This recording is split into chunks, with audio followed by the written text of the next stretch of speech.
Bonjour mesdames et messieurs, merci de nous retrouver ce matin dans le cadre de cette édition de For You Matin. Le thème principal de ce jour nous amène du côté de l'Afrique de l'Ouest en parlant de cette sortie non seulement de la CEDEAO mais aussi bien sûr les autorités de l'AES. On rappelle que le sommet de la CEDEAO à Abuja tenu le 15 décembre dernier du mois 2024 a accordé un délai de 6 mois aux autorités du Burkina Faso, du Mali et du Niger pour reconsidérer leur décision de quitter l'organisation. Cette période qui se prolongera jusqu'au 29 juillet 2025 permet donc, selon la CEDEAO, une éventuelle réintégration malgré les tensions liées justement au terrorisme. Alors, de leur côté,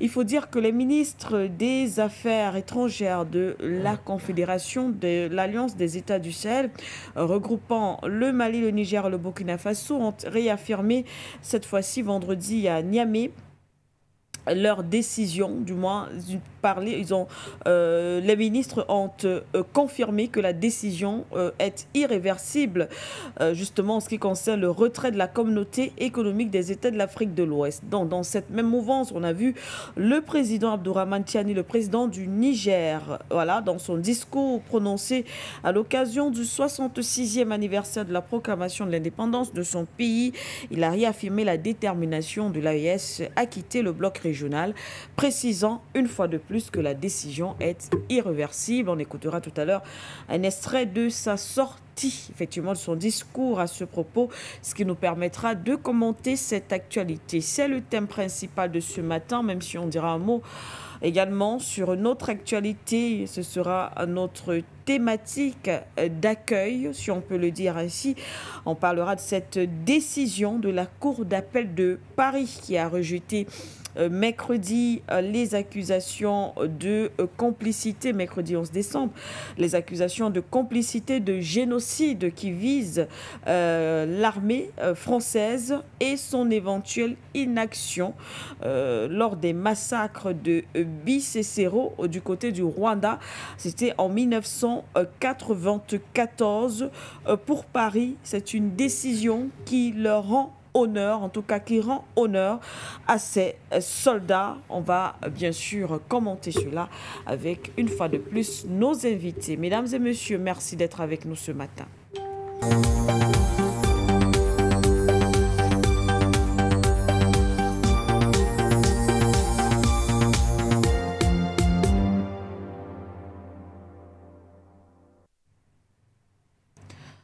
Bonjour à tous, mesdames et messieurs. Merci d'être au rendez-vous ce matin dans le cadre de cette édition de For You Matin. Alors, on a présenté les thèmes et très rapidement, nous allons rapidement présenter le panel. Nous avons accusé un petit retard, déjà toutes nos excuses. Sur le plateau, le docteur Yamtimba nous accompagne ce matin. Bonjour, docteur Yamtimba. Bonjour Madame Siquet, bonjour à mon compagnie, à ceux qui nous font l'honneur de nous écouter et de nous regarder ce matin. Voilà, à vos côtés sur ce plateau, Monsieur Aïssi, bonjour. Bonjour Madame Siquet, je salue Yamtimba, je n'oublie pas les techniciens, ainsi que le top management. Et je salue les Mahorais. C'est aujourd'hui que Jupiter a décidé d'y mettre les pieds. Quelques jours après, n'est-ce pas, les ravages de l'ouragan. Je crois que c'est Clido, un truc comme ça, qui a attribué désormais aux immigrants illégaux, d'après les analystes français. C'est pas ça qui nous intéresse ce matin. Nous irons plutôt du côté de l'AES, notamment du côté du Mali, où nous avons de très bonnes nouvelles. Les autorités de ce côté ont décidé de rebaptiser les rues, les monuments, n'est-ce pas, pas des noms africains. Oui. Et les héros maliens. Ils ont banni tous les symboles, les vestiges, n'est-ce pas, de la colonialité. Je parle de ces noms qui nous renvoient à la France. Je crois que nous sommes sur le chemin de la décolonisation culturelle. C'est une très bonne nouvelle parce que, comme j'ai l'habitude de le dire, dans les relations internationales, le principe de réciprocité existe. Et je ne connais pas un seul monument ou une seule avenue en France qui porte le nom d'un héros africain. Merci pour l'invitation. C'est nous qui vous remercions, Albert Anatola. Ici, on revient donc rapidement sur le plateau pour commenter le sujet d'accueil de ce matin. La Cour d'appel de Paris qui a rejeté les accusations de complicité de génocide qui visaient l'armée française et son éventuelle inaction. Voilà, c'est ce qu'on dit lors des massacres de Bicécéro du côté du Rwanda en 1994.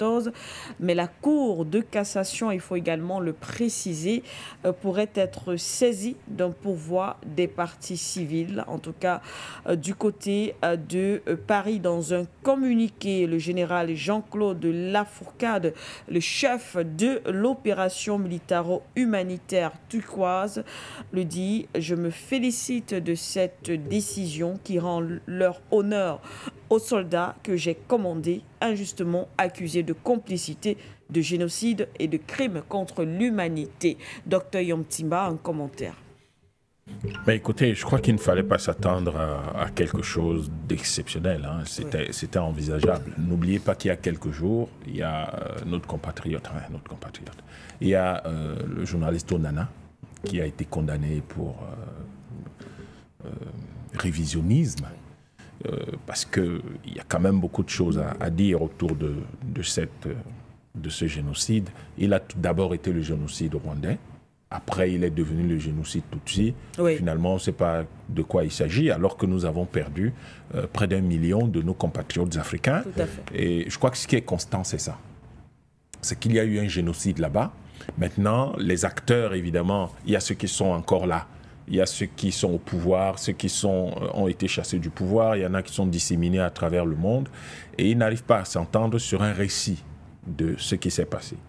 Le fait est que la position de la France, qui est soutenue en cela par l'Europe et par le système des Nations Unies, c'est que les Africains ne doivent jamais avoir raison.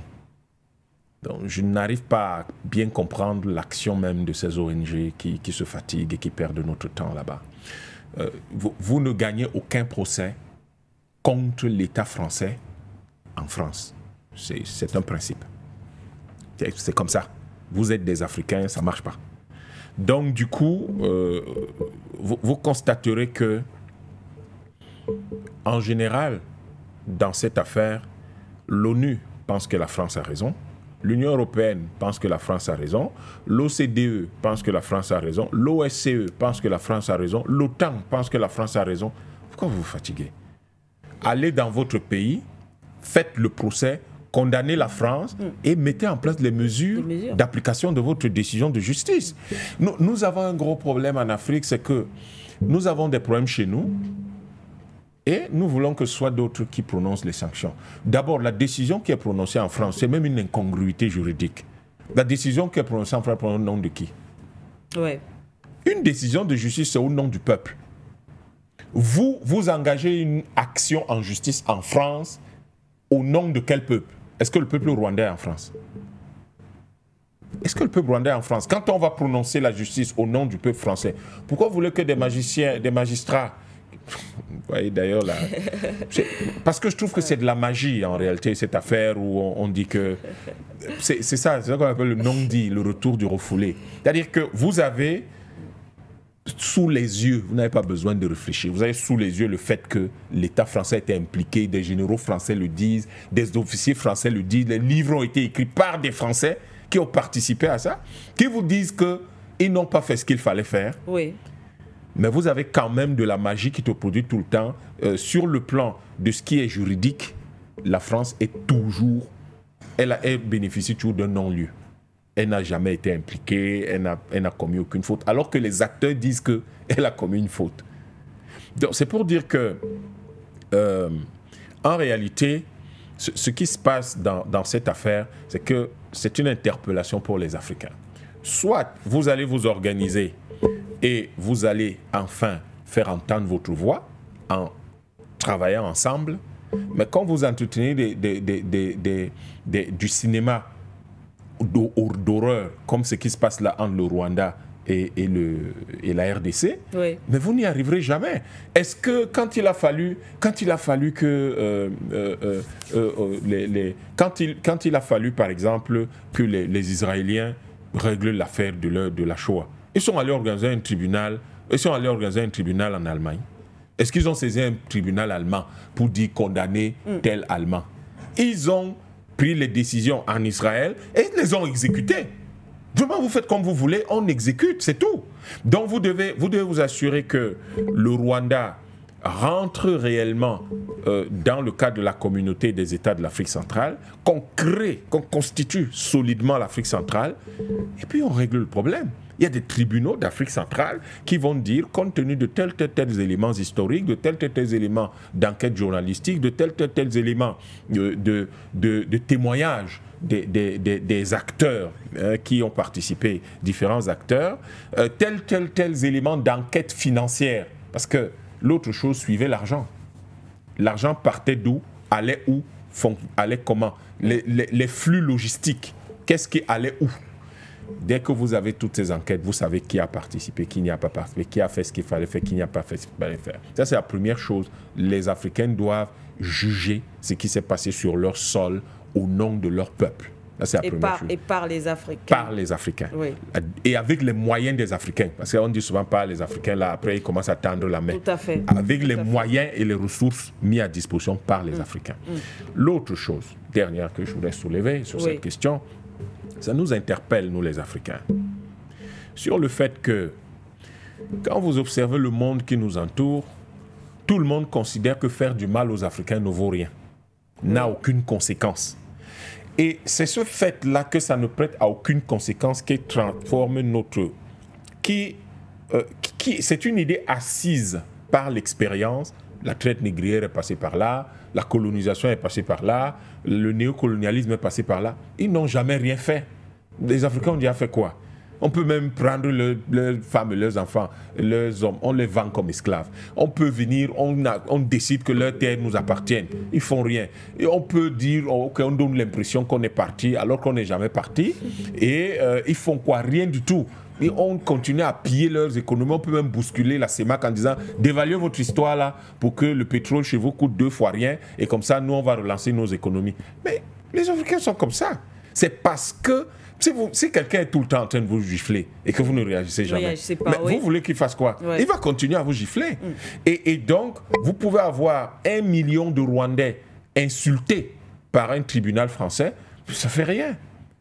Ça fait rien du tout. L'Afrique... Parce qu'après, rien ne suit. Mais il n'y a rien. Il n'y a rien. C'est-à-dire que les gens sont insultés. On dit non, vos histoires-là, l'armée française n'a rien à voir là-dedans. Oh, des officiers français disent qu'ils ont quelque chose à voir là-dedans. Et donc, du coup, ça interpelle les Africains. Est-ce que vous allez continuer à être la risée du monde? Parce que le reste du monde se moque de nous.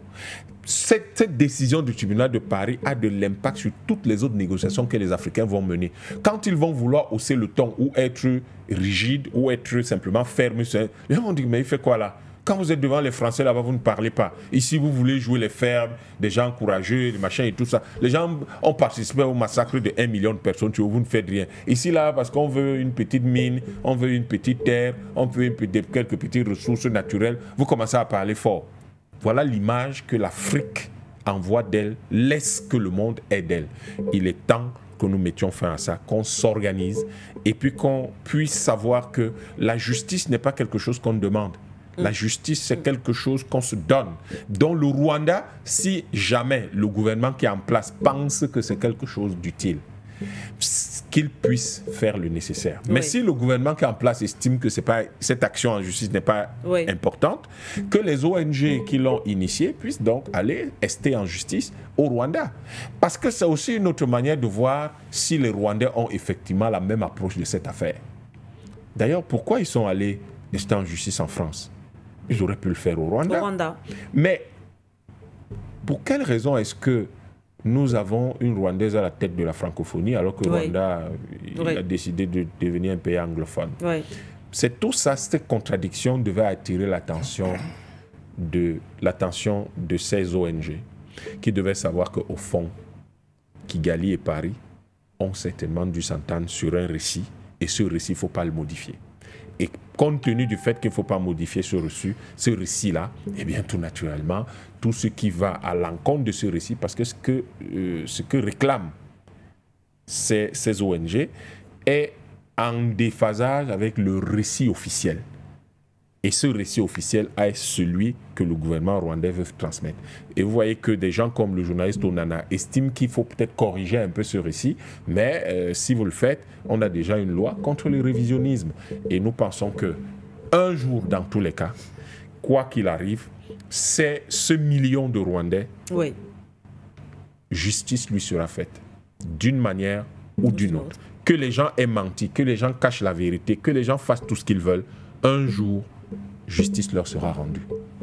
Un jour, justice sera rendue du côté du Rwanda. En tout cas, Albert Anatole, ici, on parle de cette actualité, cette décision, on parle d'un non-lieu confirmé pour l'armée française accusée de complicité du génocide au Rwanda. Je voudrais orienter mon analyse sur la chute de Docteur Young. Notamment en ce qui concerne la condamnation de Charles Onana, Oui. qui était poursuivi par les juridictions françaises pour contestation du génocide au Rwanda, qui a été condamné à verser 8 400 € au parti civil. Et naturellement, l'auteur de son ouvrage intitulé Rwanda, la vérité sur l'opération turquoise, a été condamné à verser 5 000 € et ils vont payer solidairement 11 000 € aux associations qui étaient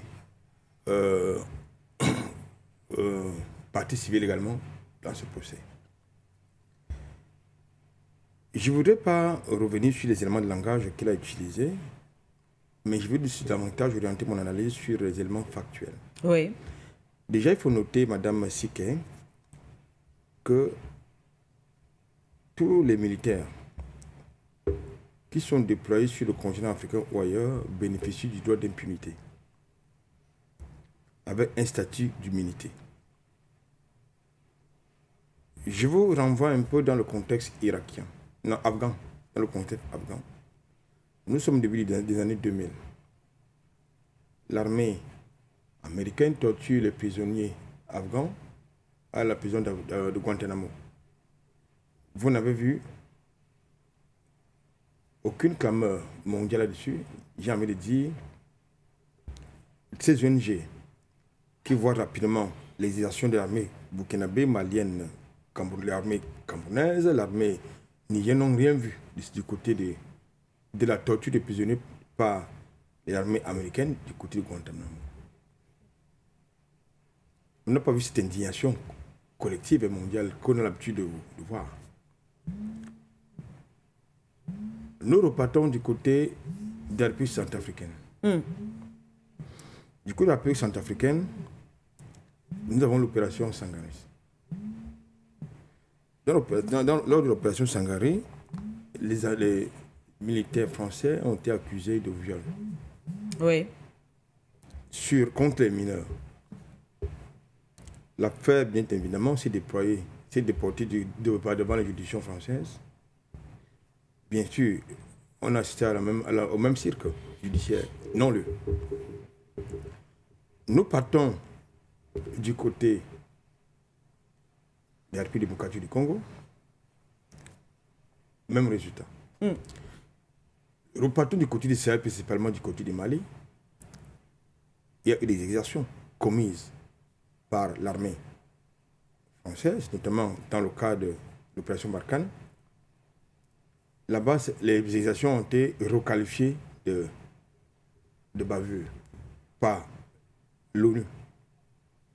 C'est-à-dire que de manière délibérée, l'aviation française décide de bombarder les civils qui assistaient à un mariage traditionnel. Et ces personnes-là ont été qualifiées de terroristes. Là également, il n'y a pas de suite.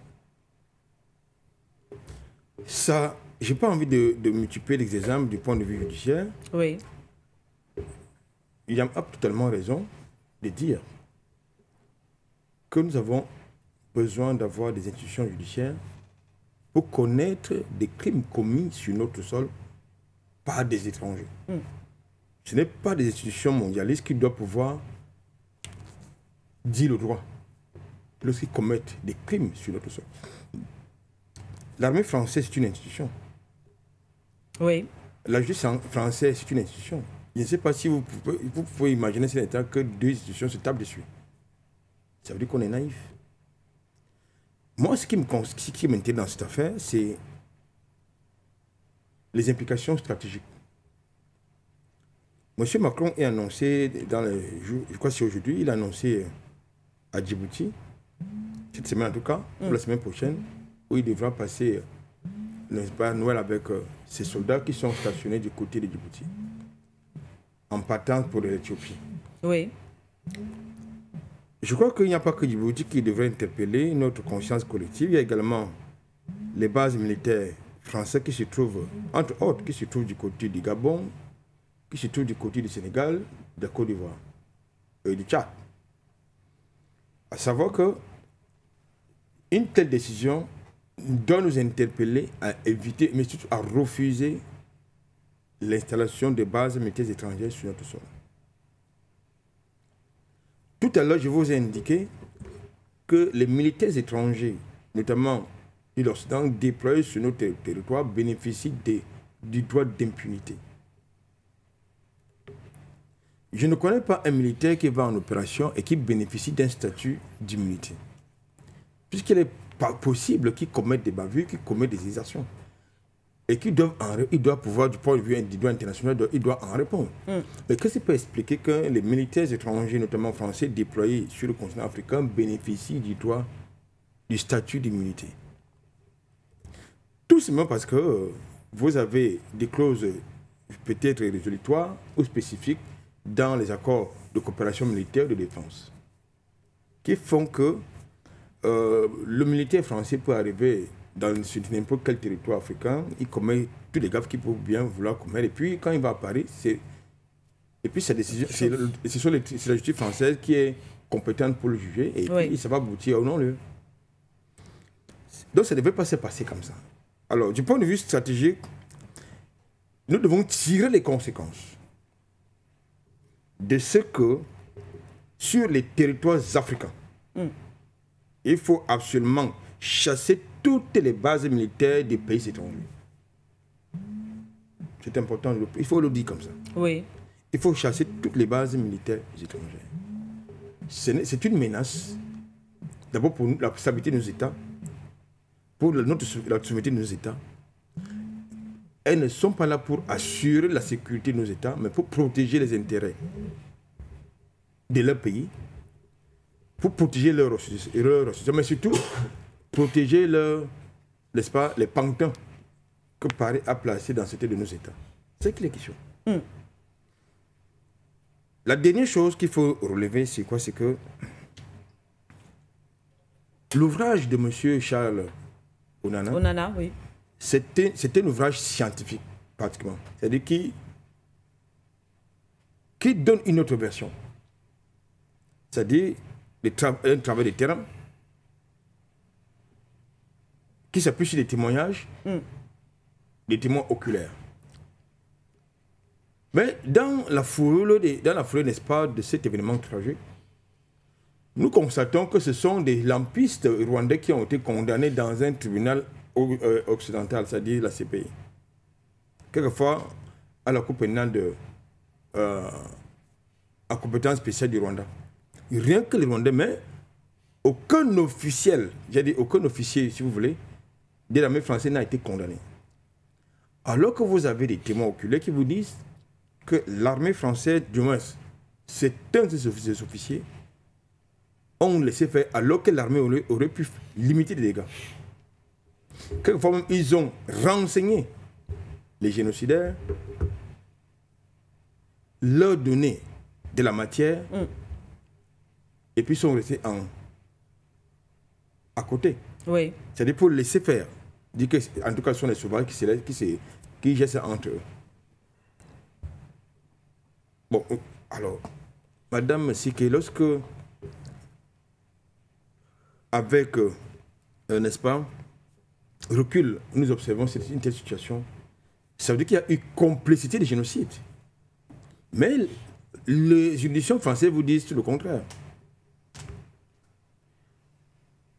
Ce qui suppose donc que nous devons avoir en Afrique nos juridictions et que ce ne soit pas les autres qui doivent dire le droit. J'apprécie par exemple le courage du capitaine Ibrahim Traoré du côté du Burkina Faso. Oui. C'est-à-dire qu'il a, n'est-ce pas, arrêté les espions, les mercenaires français, jugés par la justice burkinabé, ils sont derrière les barreaux. Malgré les pressions diplomatiques, malgré les tentatives de déstabilisation pour les exfiltrer, il est resté ferme. Je crois que c'est une telle posture que les Africains, en tout cas que des gens africains doivent adopter. Merci à vous Albert Anatola ici pour votre commentaire également en ce qui concerne cette actualité au Rwanda, la Cour d'appel de Paris qui rejette donc les accusations de complicité de génocide visant l'armée française.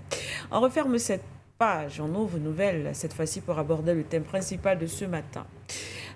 Pour parler entre autres de cette sortie précisément du général Abdourahmane Tiani, le président du Niger, après ce sommet de la CEDEAO, les chefs d'État de la CEDEAO, cette rencontre qui s'est tenue il y a seulement encore quelques jours, où les chefs d'État de cette sous-région ont accordé justement encore un délai, on parle d'un délai de 6 mois aux États, aux chefs d'État de l'AES qui ont décidé de claquer la porte à la CEDEAO. Alors cela va jusqu'en juillet 2025, peut-être pour revoir, reconsidérer leurs décisions. À la suite, le monsieur Tiani, bien sûr par la voix du président Tiani, c'est l'AES qui s'exprime, hein. C'est une décision irréversible. Je vous propose ce petit extrait, voilà, qui nous permettra de planter le décor, ensuite revenir sur le plateau pour en discuter. Au plan international, nous avons créé une alliance avec des pays avec lesquels nous avons la même histoire, la même trajectoire, les mêmes défis, les mêmes peuples et les mêmes aspirations. L'alliance des États du Sahel qui nous unit au Burkina Faso et au Mali, deux pays frères qui sont résolument à nos côtés. Au niveau national, j'ai défini un cadre stratégique de gouvernance pour la transition intitulé pour le Niger, l'Aboussano Zenchang Assani, qui se décline en 4 axes. Axe 1. Le renforcement de la sécurité et de la cohésion sociale. Axe 2. La promotion de la bonne gouvernance. Axe 3. Le développement des bases de production pour la souveraineté économique. Axe 4. Enfin, l'accélération des réformes sociales. Comme vous le savez, notre pays a décidé, avec nos 2 autres pays frères, le Burkina Faso et le Mali, de quitter la CEDEAO. Il s'agit d'une décision irréversible, car longuement et mûrement réfléchie.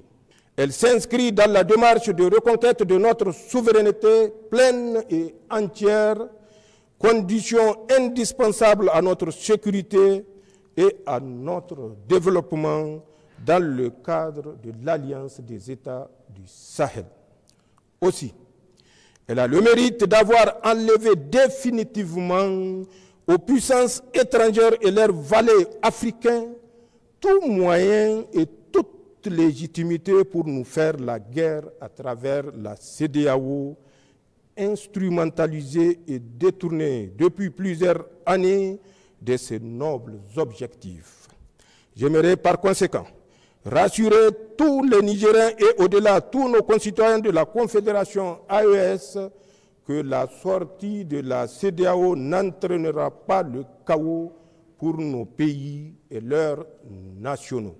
C'est dire que l'heure est plutôt à la vigilance pour déjouer la campagne d'intoxication et de désinformation entreprise par les sponsors du terrorisme au Sahel pour saper le moral de nos troupes, inciter à la haine ethnique et briser notre cohésion sociale héritée de nos ancêtres. Voilà, merci à la réalisation. On a écouté dans cet extrait du général Abdourahmane Tiani beaucoup de déclarations quand même assez importantes, de phrases fortes. La sortie de la CEDEAO n'entraînera pas de chaos. Il accuse également les puissances occidentales qui ont des valets africains qui ont pour mission de déstabiliser les États. La décision de sortir de la CEDEAO est irréversible. Docteur Yom Timba, après cette sortie du président Abdourahmane Tiani, les 6 mois accordés par la CEDEAO ne servent finalement pas à grand-chose. On rappelle que tout de même, même si il y a encore quelques semaines, le président Diomaye Faye, le président sénégalais, appelait ses frères de la CEDEAO, ses pairs de la CEDEAO, de ne pas abandonner les États de l'AES. Il est tout de même celui-là qui est désigné pour essayer de faire revenir ces États-là au sein de cette communauté, bien sûr, qu'est la CEDEAO. Mais lorsqu'on écoute le président Abdourahmane Tiani, apparemment, cela ne sert plus véritablement à grand-chose. Je pense que la CEDEAO et Diomaye Faye ne se rendent pas compte à quel point ils sont condescendants envers l'AES. Ça peut être une des raisons pour lesquelles ils ne veulent pas, ils ne veulent même pas les écouter. Mais au fond, je crois que la décision a été claire depuis le début. Ils ont dit que c'était sans délai définitif. Donc, je n'aime... C'est peut-être qu'avec des négociations, peut-être un certain nombre d'événements, voilà. Je suis très surpris que des Africains ne comprennent pas les Africains. Un Africain, quand il vous dit c'est définitif, c'est définitif. C'était-moi un seul Africain qui est revenu sur ce genre de décision un jour. Vous en connaissez, vous? C'est définitif, c'est tout. C'est mûrement réfléchi, je peux pas... Ce n'est pas parce qu'ils vous méprisent, ce n'est pas parce qu'ils vous cherchent des problèmes. C'est parce que vous êtes sur 2 paradigmes différents. Le paradigme de la CEDEAO, les autres estiment que ils sont dans un nouveau paradigme et 2 paradigmes différents sont incommensurables. Donc à partir de là, je ne comprends même pas pourquoi la CEDEAO perd son temps. Mais je les comprends. Il y a des arguments économiques qui justifient tout ça. Le président Faye, je ne sais pas pour quelle raison il a accepté cette affaire, parce que le minimum c'était de savoir que ça ne marchera pas. Depuis le début, on a cessé de le dire sur votre plateau, mais qu'est-ce qui lui arrive? Il a mieux à faire. Et ça, c'était un piège que ses aînés lui ont tendu. C'était un piège, tout simplement. Le piège. Peut-être parce qu'on a vu en lui cette jeunesse, cette fougue et surtout ce discours quand même qui... Pas du tout. Il s'en fout et il se méfie de l'embryon du discours panafricaniste de Diomaye Faye. Il se méfie de l'absence parce qu'il n'a pas encore un discours panafricaniste. C'est un président qui a un discours panafricaniste, c'est dans les actes. C'est pas je vais, on va, non, c'est les actes.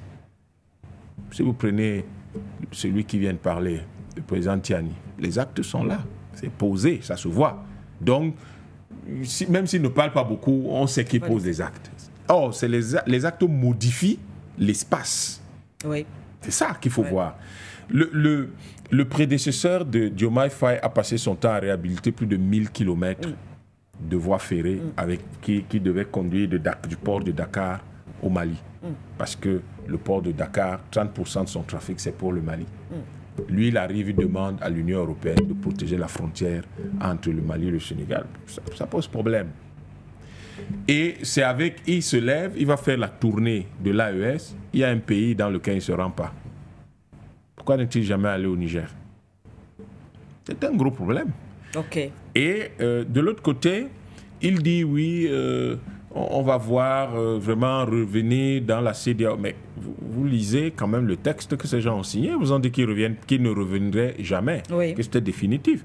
C'est vos dispositions qui vous disent qu'il fallait attendre 1 an et tout ça. Et maintenant, vous vous dites que vous prolongez de 6 mois.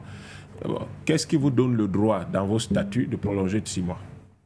Quelle est la disposition dans les statuts de la CEDEAO qui leur donne le droit de prolonger de 6 mois. Ça veut dire qu'ils ont un problème. En réalité, ce qui se passe là, c'est que vous avez le port de Cotonou, le port de Lomé, une partie du port de Tema au Ghana, le port d'Abidjan, le port de Dakar, qui sont dans les problèmes à cause de l'AES. Parce que l'autre chose que les téléspectateurs doivent savoir, c'est que le PNB par habitant des pays de l'AES est supérieur au PNB du reste de la CEDEAO, dont ils ont un pouvoir d'achat plus important. Bon, quand quelqu'un a un pouvoir d'achat plus important, ça signifie quoi? Ça signifie clairement que vous lorgnez ce qu'il a. Si aujourd'hui, quand la Tabaski arrive, si les moutons du Mali ne vont pas en Côte d'Ivoire et au Sénégal, on mange quoi? Sans compter le fait que aujourd'hui, ces pays vont très vite, tellement vite que c'est impressionnant. Vous vous souvenez des pleurs des Nigériens quand le Nigeria avait coupé l'électricité, 70% venaient de là. Oui. Est-ce qu'il y a encore ces problèmes aujourd'hui? Ils sont réglés. Contourner, bien sûr. Ils contournent, ils trouvent des solutions. Oui. Et toutes ces solutions qu'ils trouvent interpellent les peuples. En réalité, la CEDEAO, ce dont elle a peur, c'est si les peuples prennent fait et cause pour l'AES, que deviendrons-nous? Voilà la question de ce syndicat. Parce que partout là, il n'y a que les syndicats, en Afrique centrale, tout ça là. On n'a que des syndicats, des chefs d'État, des gens qui ne travaillent pas pour leur peuple. Comment la CEDEAO peut-elle se lever et se mettre à dire oui, nous allons accorder 6 mois supplémentaires, prendre un jeune président qui vient d'arriver, qui a besoin, 1, de maîtriser comment ça fonctionne, 2, de prendre même la main dans son propre pays, et on lui confie le dossier le plus difficile.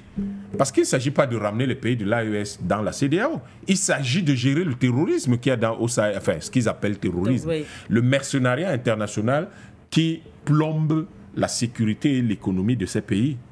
C'est ça qu'on lui demande de gérer, lui qui vient d'arriver, qui n'a même jamais eu de fonction ministérielle. Donc il ne sait même pas comment ça fonctionne, les choses à ce niveau-là. Qui doit apprendre? C'est à lui que des gens qui voulaient faire la guerre au Niger, qui ont même dit, ouais, nous on va là, le premier contingent de 800 hommes, on veut les envoyer. Eux, qui sont là depuis toujours, les gens comme Ouattara, qui ont été Premier ministre en 90, il ne peut pas aller s'en occuper. Pourquoi il ne s'en occupe pas? Nana Akufo-Addo, pourquoi il ne va pas s'en occuper? Le Nigeria qui a une longue expérience de ce même problème, Boko Haram et tout ça là, et tout ce qui se passe dans le Biafra, dans le sud, delta du Niger, pourquoi ils ne s'en occupent pas? Pourquoi ils ne vont pas s'en occuper? Donc ils ont tendu un piège à un jeune président qui avait besoin du soutien de tout le monde pour pouvoir bien prendre en main son poste de chef d'État et de pouvoir, après un certain temps, quand il aurait maîtrisé ça, de pouvoir enfin mieux s'impliquer dans les dossiers non seulement nationaux, puisqu'il n'avait aucune expérience de gestion, même au niveau ministériel. Je crois qu'il n'a jamais été ministre au Sénégal. Il n'a même jamais eu ce niveau de... Donc, il avait besoin de temps. Et vous avez donc ces gars-là, habitués au coup bas, qui sont venus lui tendre ce piège pour que ça reste une tâche sur sa présidence. Parce que, malheureusement, là, le général Tiani vient, je crois, si ce n'était pas encore définitif pour eux, il vient de manière définitive de leur dire vraiment, consacrez votre temps à autre chose, vos ressources à autre chose. Ce qui préoccupe la CEDEAO au niveau opérationnel, c'est les salaires des contractuels issus de ces pays-là. Comment ils vont continuer à les payer. Et puis la fermeture des agences communautaires dont les sièges se trouvent dans ces pays où les agences. Donc il va falloir fermer tout ça, sortir de là. Et puis comment ils vont mettre à jour leur budget. Parce que aussi ça c'est un autre problème. Et les États doivent évaluer les pertes liées à la sortie de ces pays de la CEDEAO. Donc, les pays de l'AES qui font preuve de bonne volonté ont émis dernièrement un certain nombre de règlements qui garantissent la libre circulation entre des citoyens de la CEDEAO dans leur pays. Ils ont simplement dit que c'est quand vous ne pouvez pas, c'est-à-dire que si un citoyen de la CEDEAO se présente à leur porte, il pourrait ne pas entrer ou faire l'objet de contrôle s'il y a un mandat ou un soupçon sur lui, mais il ne pourrait pas entrer si jamais il n'est pas en règle. C'est tout. Mais le reste, vraiment, ils sortent comme ils veulent, ils peuvent investir. Même au niveau des investissements, ils ont garanti les investissements. Donc, vous pouvez venir, vous installer, investir comme vous voulez. Ça veut dire que la CEDEAO, c'est elle qui est en retard. L'AES avance. L'AES crée des choses. Des gens qui ont déjà annulé le roaming entre eux. Comment vous allez faire? Comment ils vont faire pour travailler avec vous? Vous avez le roaming entre tous les petits États là. Sortez du Bénin, Togo, roaming. Sortez du Ghana, Togo, roaming. Petits espaces comme ça. Les gens vous ont dit qu'il n'y a plus de roaming sur 3 millions de kilomètres carrés environ. Comment ils vont travailler avec vous? Ils ont un commandement militaire de plus en plus unifié parce que l'objectif est de former une armée. Exactement. Parce que quand arrivera le temps de la fédération, il faut que l'armée soit prête. Et le fait qu'il n'ait plus de roaming, par exemple, signifie qu'ils sont en train de travailler sur... bien sûr. Oui, mais ça signifie quelque chose d'extrêmement important. C'est que désormais, les douanes doivent devenir des douanes communes. C'est-à-dire qu'on ne perçoit plus, parce que le roaming, en fait, c'est une taxe. C'est une taxe pour la communication. Donc, les taxes commencent à tomber et ça commence à devenir donc un espace économique commun et national, puisque l'objectif, c'est la fédération. Et c'est tout ça qui se construit. Et en même temps, si on dit par exemple le roaming tombe, c'est aussi les moyens de paiement. Parce que ça a voulu dire quoi? Ça a voulu dire que désormais, vous transférez de l'argent via les réseaux de GSM d'un pays, de ce qui constitue un pays à un autre, sans les surcoûts. Ce n'est plus comme si vous transférez l'argent du Cameroun au Gabon, vous payez un surcoût et des choses comme ça. C'est ça que ça signifie. Or, ces surcoûts, c'est ça les taxes. Et donc, tout ça est en train de tomber pour qu'ils aient un tarif extérieur commun. Et le fait d'avoir un tarif extérieur, ça veut dire qu'ils sont en train de construire, en fait, progressivement leur État, leur fédération. Et vous êtes là dans des histoires où, en réalité, si vous prenez ces experts qui travaillent depuis 1 an, ou près d'1 an, 2 ans, aujourd'hui, si vous les ramenez à la CEDEAO, ils seront perdus. Parce que c'est un autre monde qui n'a plus rien à voir avec le leur. Et vous voyez comment des gens, ils font les routes pour relier ils ont les plans pour relier rapidement leur pays. Ils sont là. Ils ont même ils réhabilitent les voies ferrées pour réhabiliter leur pays. Ils savent désormais que le Niger a une industrie pétrolière un peu plus en avance. Et donc, tout le monde a mis la main à la pâte pour qu'on passe de 20 000 barils jour à 100 000, 120 000 barils jour, la nouvelle raffinerie, pour s'assurer qu'ils sécurisent les approvisionnements en carburant et qu'ils puissent produire de l'électricité supplémentaire pour tout le monde. On est là, le projet de centrale nucléaire du Burkina. Tout le monde dit du Burkina, mais au fond, quand vous regardez l'équipe de projet, c'est l'équipe AES. C'est l'AES. Donc, les gars, ils disent, nous allons faire une centrale nucléaire qui va pouvoir nous apporter entre 1400 et 2300 mégawatts. Nous apporter, pas apporter au Burkina, mais nous apporter. Parce que en l'état actuel, le Burkina ne peut pas absorber une telle quantité d'électricité, mais tous les autres, ils planifient à quel moment la centrale civile sera-t-elle prête. C'est pour tout le monde. Donc, ils ont désormais une approche d'État, une approche d'un pays, mais pas une approche de plusieurs pays. Or, comment ils vont travailler avec vous qui avez des approches parcellaires, des petits espaces, comment, en réalité, ces gens-là, ils ne comprennent plus. Parce qu'ils sont tout le temps dans des projets où ils travaillent ensemble. Donc, ils ne comprennent plus très bien la CEDEAO. Et on voit par là l'influence d'un partenaire. On a l'impression qu'il y a quand même l'influence d'un nouveau partenaire, Dr Yamtimba. C'est pas qu'il y a eu l'influence d'un nouveau partenaire. Nous ne devons pas prendre les choses comme ça. Il s'agit de l'initiative historique de nos peuples africains. Après, il y a probablement la présence, le soutien, un apport de partenaires nouveaux, mais c'est d'abord l'initiative historique de nos peuples. Ce narratif doit être le nôtre. Parce que c'est ce récit-là qui rassure les peuples. Effectivement. Le récit sur le... Et en plus, ce récit est historiquement vrai. C'est-à-dire que c'est l'initiative historique de nos peuples. C'est historiquement vrai. Bien sûr, on a vu cela vient des... Non seulement c'est vrai, mais en plus, ça rassure les peuples sur le fait qu'ils ont leur mot à dire. Et troisièmement, c'est ça qui fait le plus peur à la CEDEAO. Parce que la CEDEAO se dit, alors là, c'est les peuples qui ont produit en fait ce qui est là. Exactement. Ça pourrait commencer à convaincre leur propre peuple.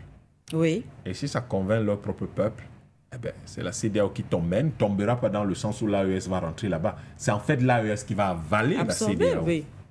Et l'AES est prête. Parce que l'AES l'a dit dans sa charte. Tous ceux qui se le veulent peuvent les rejoindre. Oui. Et c'est pour ça que nous en sommes tout le temps à dire, il ne faut pas que le président Faye reste dans les contradictions de ces gens qui sont dans les rouages du pouvoir néocolonial depuis des décennies. Tinubu est là depuis très longtemps, il était gouverneur, tout ça là. Bien sûr, il est dans Ouattara est là, oui. tout ça là. Bon, maintenant, Akufo-Addo, il est out. Talon, Faure Gnassingbé, ils sont dans le truc depuis très longtemps. Il ne faut pas qu'ils rentrent là-dedans. Ce ne sont pas ses camarades de classe. Ils ne sont pas arrivés au même moment. Ce ne sont pas ses camarades de classe. Ses vrais camarades de classe, c'est le président de l'AES. Parce qu'ils arrivent pratiquement au même moment. Oui. Et ce qui est intéressant, tous, en dehors du président Tiani qui a occupé un poste important au cœur du système, tous les autres, ils sont arrivés sans ça. Bon, peut-être que le président Goïta avait une année ou deux en tant que vice-président.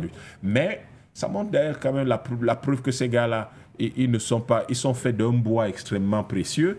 Quand ils ont fait le coup d'État en 2020, mais les militaires au Mali ne se sont pas mis en avant.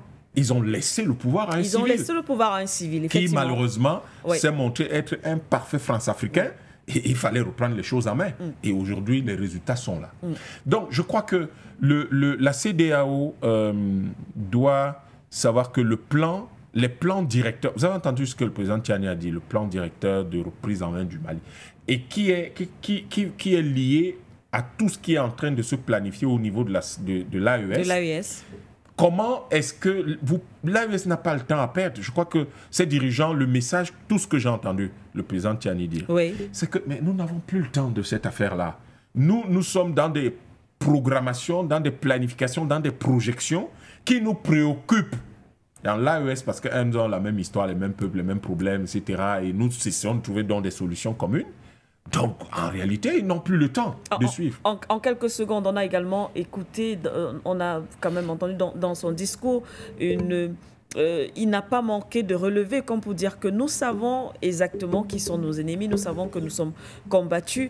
Il le dit, les puissances occidentales qui ont le valet africain. Donc, il y a également toute cette considération, bien sûr, dans son discours. Mais écoutez, madame, je sortais par là. C'est le problème du paradigme. Oui. Vous êtes des valets, mais vous avez des gens qui sont libres. Vous marchez comment? Ça se fait? Enfin, peut-être que je ne comprends pas, mais je ne sais pas si ça se fait.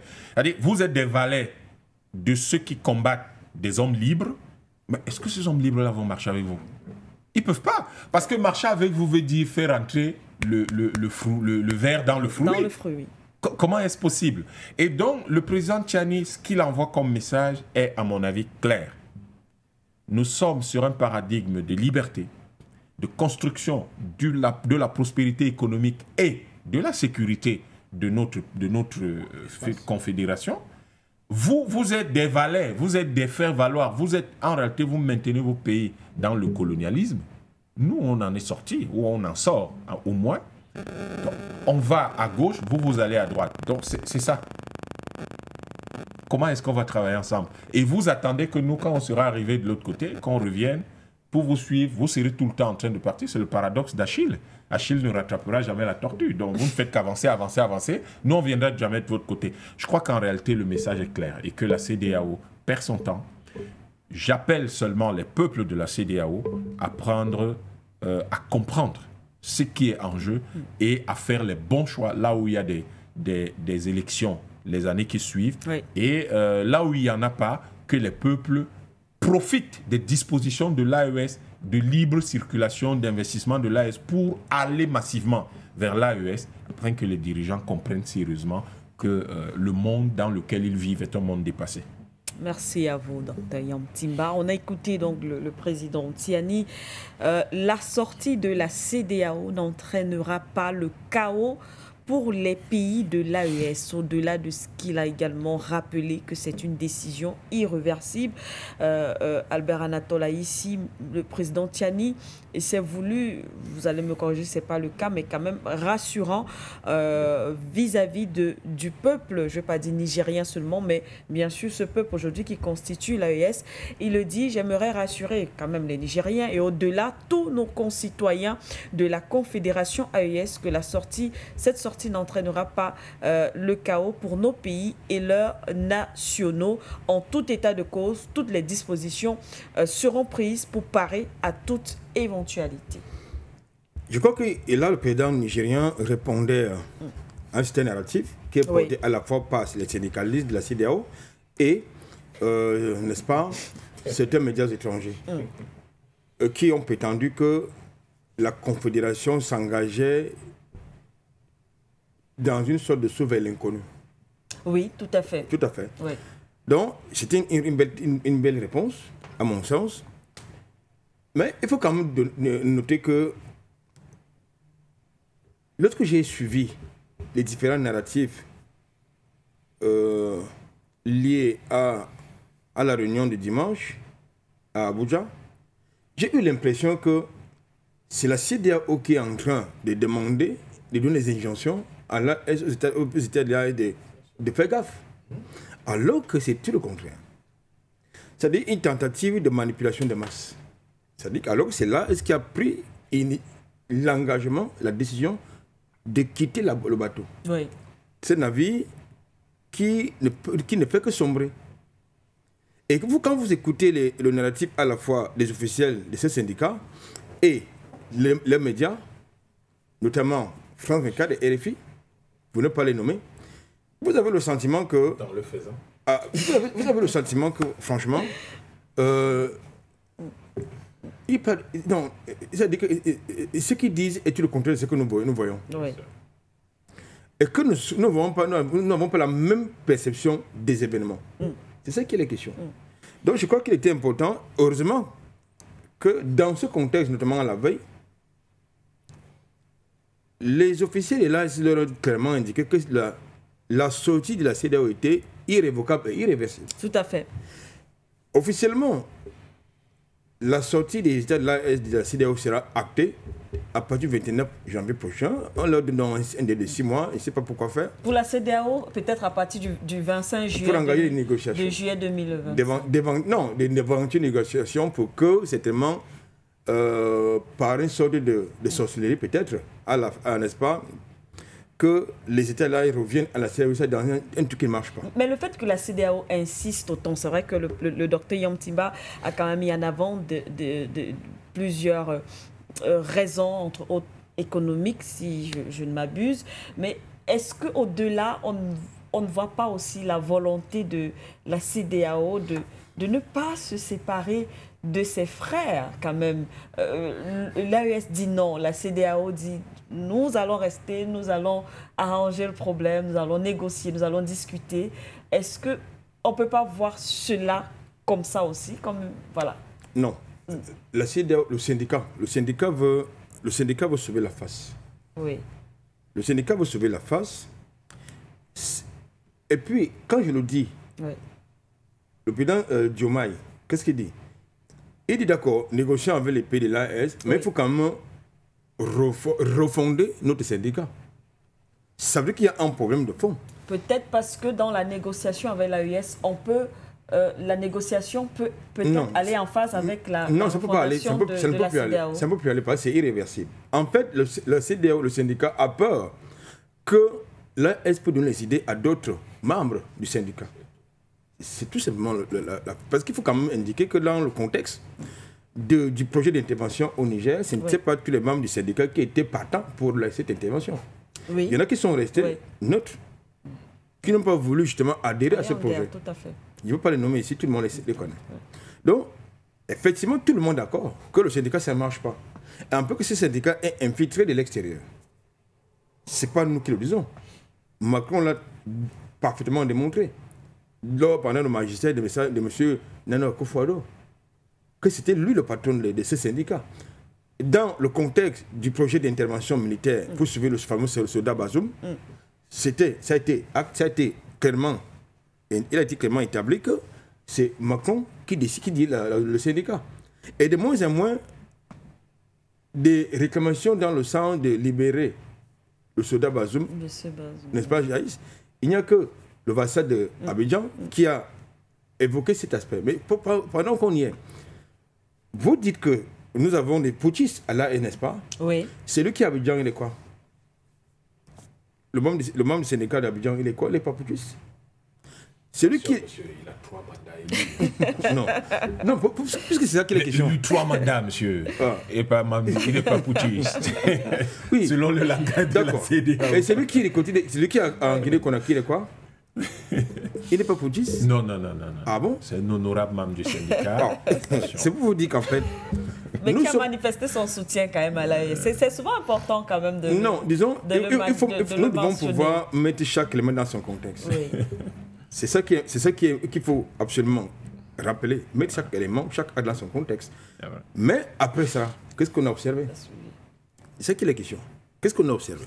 D'abord, on lui a déroulé un tapis rouge à Paris. Nations Unies d'ailleurs. Pendant que les autres, les dirigeants de là étaient bannis, ils sont présentés comme tels, comme des putschistes.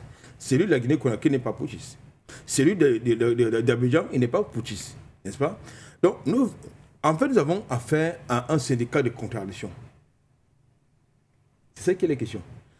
Et en plus, en dehors du Nigeria, du point de vue économique, du point de vue du poids économique, en dehors du Nigeria, les pays là réunis, c'est pratiquement un grand marché.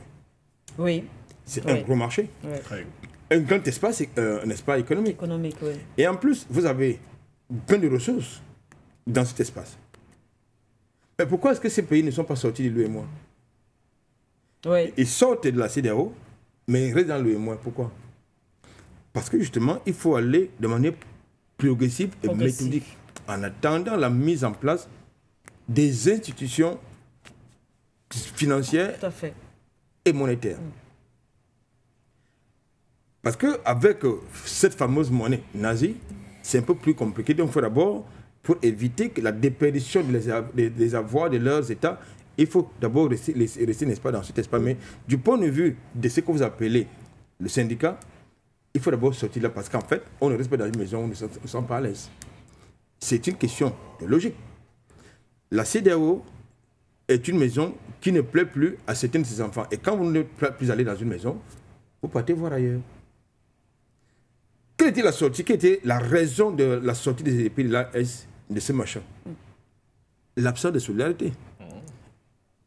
D'abord, du point de vue des défis sécuritaires, ce qui est quand même paradoxal, Madame Siké, c'est que les pays de l'AES font face depuis bientôt plus d'une décennie au terrorisme. Mais quand il a fallu mettre en place le projet d'intervention au Niger, ils ont eu des ressources financières et humaines pour aller intervenir, n'est-ce pas? Mais ils n'ont pas les mêmes moyens. Ils sont incapables de mobiliser les mêmes moyens pour combattre le terrorisme. C'est quand même, c'est paradoxal et contradictoire. Donc nous pensons que, en fait, le syndicat n'a plus rien à apporter, n'a plus rien à offrir au peuple. Et je pense que si aujourd'hui vous engagez une enquête d'opinion ou un sondage dans les pays membres de ce syndicat, auprès des populations, vous allez constater que la plupart de ces populations veulent que leur pays rejoigne l'AES. Parce que là, pour l'instant, en tout cas dans le contexte actuel, c'est l'espoir. L'AES, c'est le modèle à suivre. C'est-à-dire le modèle de souveraineté, le modèle de liberté, mais surtout le modèle, j'ai envie de dire, de prospective. C'est ça qui est la question. C'est pour cela que de plus en plus, vous constatez des tentatives de déstabilisation. D'abord à l'intérieur, de l'intérieur comme venant de l'extérieur. Vous allez constater également qu'il y a un narratif qui vise à déstabiliser le moral des troupes qui sont confrontées à la lutte contre le terrorisme. Oui. Régulièrement, quels sont les rapports de Human Rights Watch, Amnesty International et consorts? Le rapport, c'est que ces armées-là commettent des exactions contre les populations civiles. Mais ils accordent même les interviews aux terroristes. Eux, qui ont une certaine aversion des terroristes. Mais quand même, les médias accordent des interviews aux terroristes. C'est ce qui se passe d'ailleurs actuellement du côté de la République centrafricaine où deux journalistes de France 24 sont actuellement aux arrêts. Et on en parlait justement hier, fabrication de faux reportages et des scénarios. Non, nous sommes régulièrement sur ce plateau, nous le disons. C'est-à-dire qu'ils infiltrent la société civile, c'est-à-dire les médias, les partis politiques, les ONG, tout à fait. Même les armées, ils impliquent tout le monde parce qu'il faut absolument maintenir un climat d'insécurité et de peur, de psychose. Donc, pour sortir, Madame Siké, notre fameux syndicat est aux abois. Notre fameux syndicat est aux abois. Et en plus, ces deux paradigmes, comme l'a indiqué tout à l'heure Yamtiba, d'un côté, vous avez la France-Afrique. Et de l'autre côté, vous avez une dynamique souverainiste et panafricaniste. De ce point de vue, ils n'ont rien à se dire ensemble. Ils n'ont rien vraiment à se dire. Voilà, merci à vous. Merci Albert Anatola. Ici, rapidement, on va aller au standard. Ce sera 2 minutes par intervention, chers téléspectateurs. On va essayer d'être précis et concis. 2 minutes par intervention, s'il vous plaît. On va prendre le premier appelant, Monsieur Kofi. Allô? Bonjour, bonjour tout le monde. Bonjour. Je suis très fier de retourner sur For You Media après une longue période. Bonjour à la technique et bonjour au panel qui nous éduque chaque jour. Moi, je vais parler de la République centrafricaine et son président, M. Touadéra. D'abord, la réunion qui s'est passée il n'y a pas longtemps, où les présidents et les représentants des pays se sont rencontrés pour discuter des problèmes financiers que traverse l'Afrique centrale. Moi, j'ai eu l'impression que c'était des fonctionnaires français qui se sont regroupés. Je n'ai pas eu cette sensation de présidents sérieux qui sont venus pour parler des affaires sérieuses concernant leur population. C'est des fonctionnaires. On dirait des fonctionnaires de la Banque mondiale ou de FMI. Ça m'a trop dérangé. Et quand ils ont conclu la réunion, je n'ai rien senti de panafricaniste, panafricain, africain ou quelque chose de national qui vont retourner. Voilà ce que moi je vais faire au Gabon, voilà ce que je vais faire au Cameroun. Je m'inquiète beaucoup. Si nous allons combattre la France en Afrique de l'Ouest comme on le fait, et que la France a les 2 pieds plantés en Afrique centrale, notre lutte va prendre beaucoup de temps.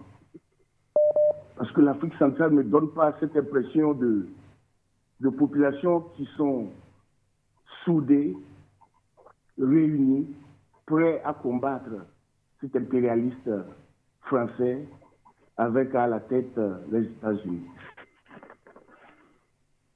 Fini sur ce sujet, je vais parler au président Touadéra en direct pour lui dire vraiment, moi j'étais un average en mathématiques quand j'étais au collège, mais 2x plus y égale à quoi? Je crois que le président peut trouver ça facilement.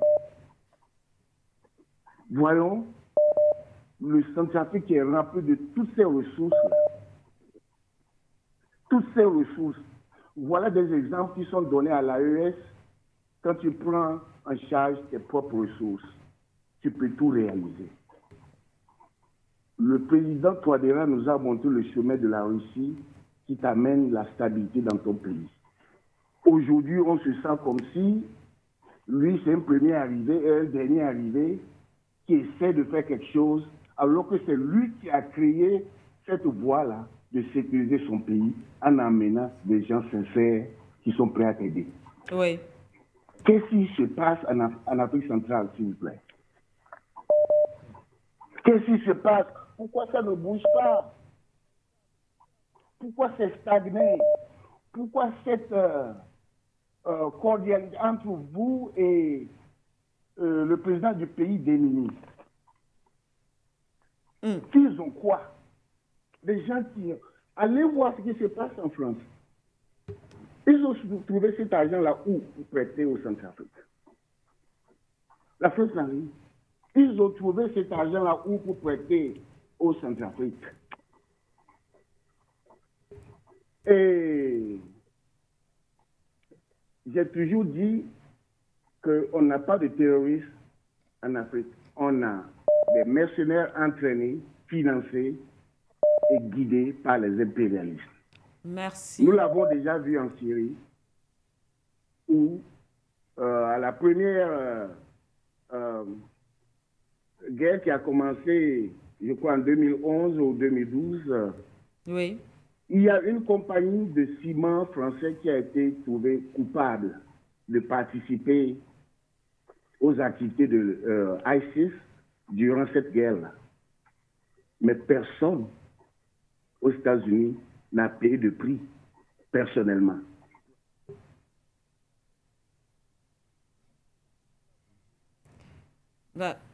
Merci à vous, Monsieur Kofi. Merci infiniment d'avoir appelé ce matin. D'ailleurs, tout à l'heure, on va justement, en guise de conclusion, à essayer de faire une sorte de parallèle. On rappelle que, alors que se tenait également cette réunion avec les dirigeants de la CEDEAO, de l'autre côté, du côté de Yaoundé au Cameroun, les dirigeants de la CEMAC aussi sont réunis voilà, dans le cadre d'un sommet extraordinaire de la CEMAC. C'était lundi. Et beaucoup font quand même une sorte de parallèle, puisqu'aujourd'hui on parle d'une union entre les différents États. Est-ce que cela peut être possible lorsqu'on voit les différentes dynamiques? Nos invités nous en diront un peu plus là-dessus. Rapidement, on reste au standard, s'il vous plaît. Précision, bien sûr, soyons précis et concis dans nos interventions. Allô?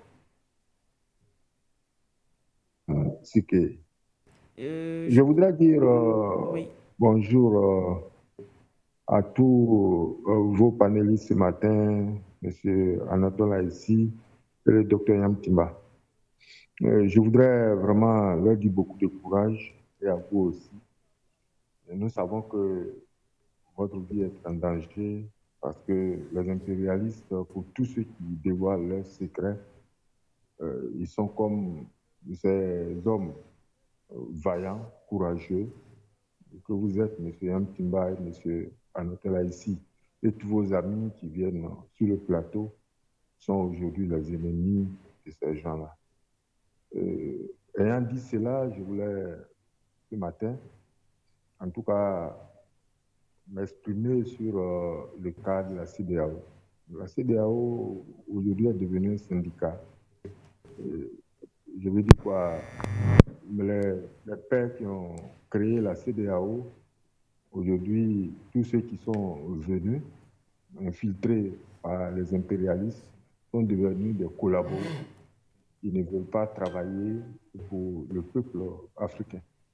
Moi, je crois bien que tout ce qui est en train d'être fait au niveau de l'AES, c'est là que nos pères avaient voulu avant.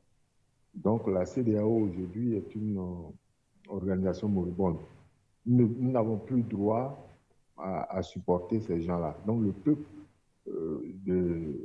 en tout cas de l'Ouest africain, de l'Ouest de l'Afrique, nous devons en tout cas boycotter toutes leurs actions. Parce qu'ils prennent des lois illicites, des décisions, pas des lois, mais des décisions illicites qui ne sont pas en faveur du peuple. Et ce que M. Yam Timba a dit ce matin, moi je crois très bien que aucune loi ne dit qu'il doit attendre encore 6 mois. Ils se sont basés sur quel article de la CEDEAO? C'est la question qu'on se pose. Donc, ils prennent leurs décisions avec leur, je veux dire quoi, leur maître pour aller nous imposer, ce qui n'est pas normal. Et je dis courage au président du Niger qui, dans son discours, quand on le voit, en tout cas, de tout ce qu'il a dit, je vois déjà Thomas Sankara, je vois Lumumba, je vois Yobe, en tout cas, je vois les grands qui sont avant, les grands combattants africains qui sont avant lui. Donc, je lui dis beaucoup de courage et tout le peuple africain en tout cas, nous les soutenons, qu'ils aillent encore plus vite que cela. Parce qu'il faut aller vite. Nous les voyons venir, mais il faut aller un peu plus vite pour arriver à la fédération. Une fois la fédération sera mise en marche, je pense qu'il n'y a pas quelqu'un qui peut les déboulonner. Donc voilà ce que je voulais dire ce matin. Merci Dr Yamtimba, merci Anatole Haïssi, et merci à tous ceux qui luttent aujourd'hui pour le bien de l'Afrique et pour nos enfants et nos petits-enfants. Merci beaucoup. Merci à vous. Je pense que c'était M. Marc au standard. Merci d'être passé par ici ce matin, M. Marc. On va rester au standard et prendre un autre téléspectateur avant de revenir pour suivre le commentaire avec nos invités sur le plateau. Allô? Allô, bonjour madame. Bonjour à tous les auditeurs du For You Media. Bonjour à Dr Yamtimba et Anatoly. Madame, merci beaucoup pour toutes ces longues années, que tu fais ce boulot. Je te vois à la télé, tu fais beaucoup de boulot. Je voulais te féliciter et féliciter à tous les techniciens du For You Media. Vraiment, nous sommes fiers de For You Media. For You Media, c'est un don de Dieu.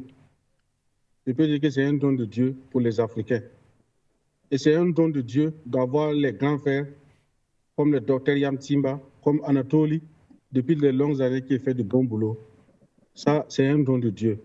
Grâce à eux, on arrive à apprendre beaucoup de choses sur Yamtimba, sur le docteur Anatoly. Nous vous remercions beaucoup. Parce que grâce à vous, il y a beaucoup de changements qui changent en Afrique. Je n'ai pas beaucoup de grandes choses. C'est pour tirer mon chapeau à For You Media. Et demander à For You Media s'il peut aussi inviter souvent les femmes aussi sur le plateau qui vont venir donner leur avis. It's very important. We cannot do anything. We have to share for the woman. Tant que si on peut avancer, il faut que souvent aussi les femmes viennent donner la vie. Parce que la voix de la femme, ça porte beaucoup plus. Ça porte beaucoup plus, C'est très important. Il faut qu'on puisse mettre devant les femmes là devant. Si les panafricains veulent réussir, il faut que les femmes soient. Il faut qu'on.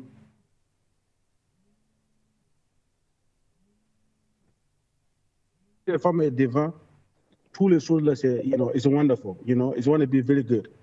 Donc, si on pouvait, chaque fois, même si une fois les femmes viennent, ils donnent aussi leur avis, comme les Anatoly, comme le docteur Yamtimba, ça va être très très bon pour nous les panafricains.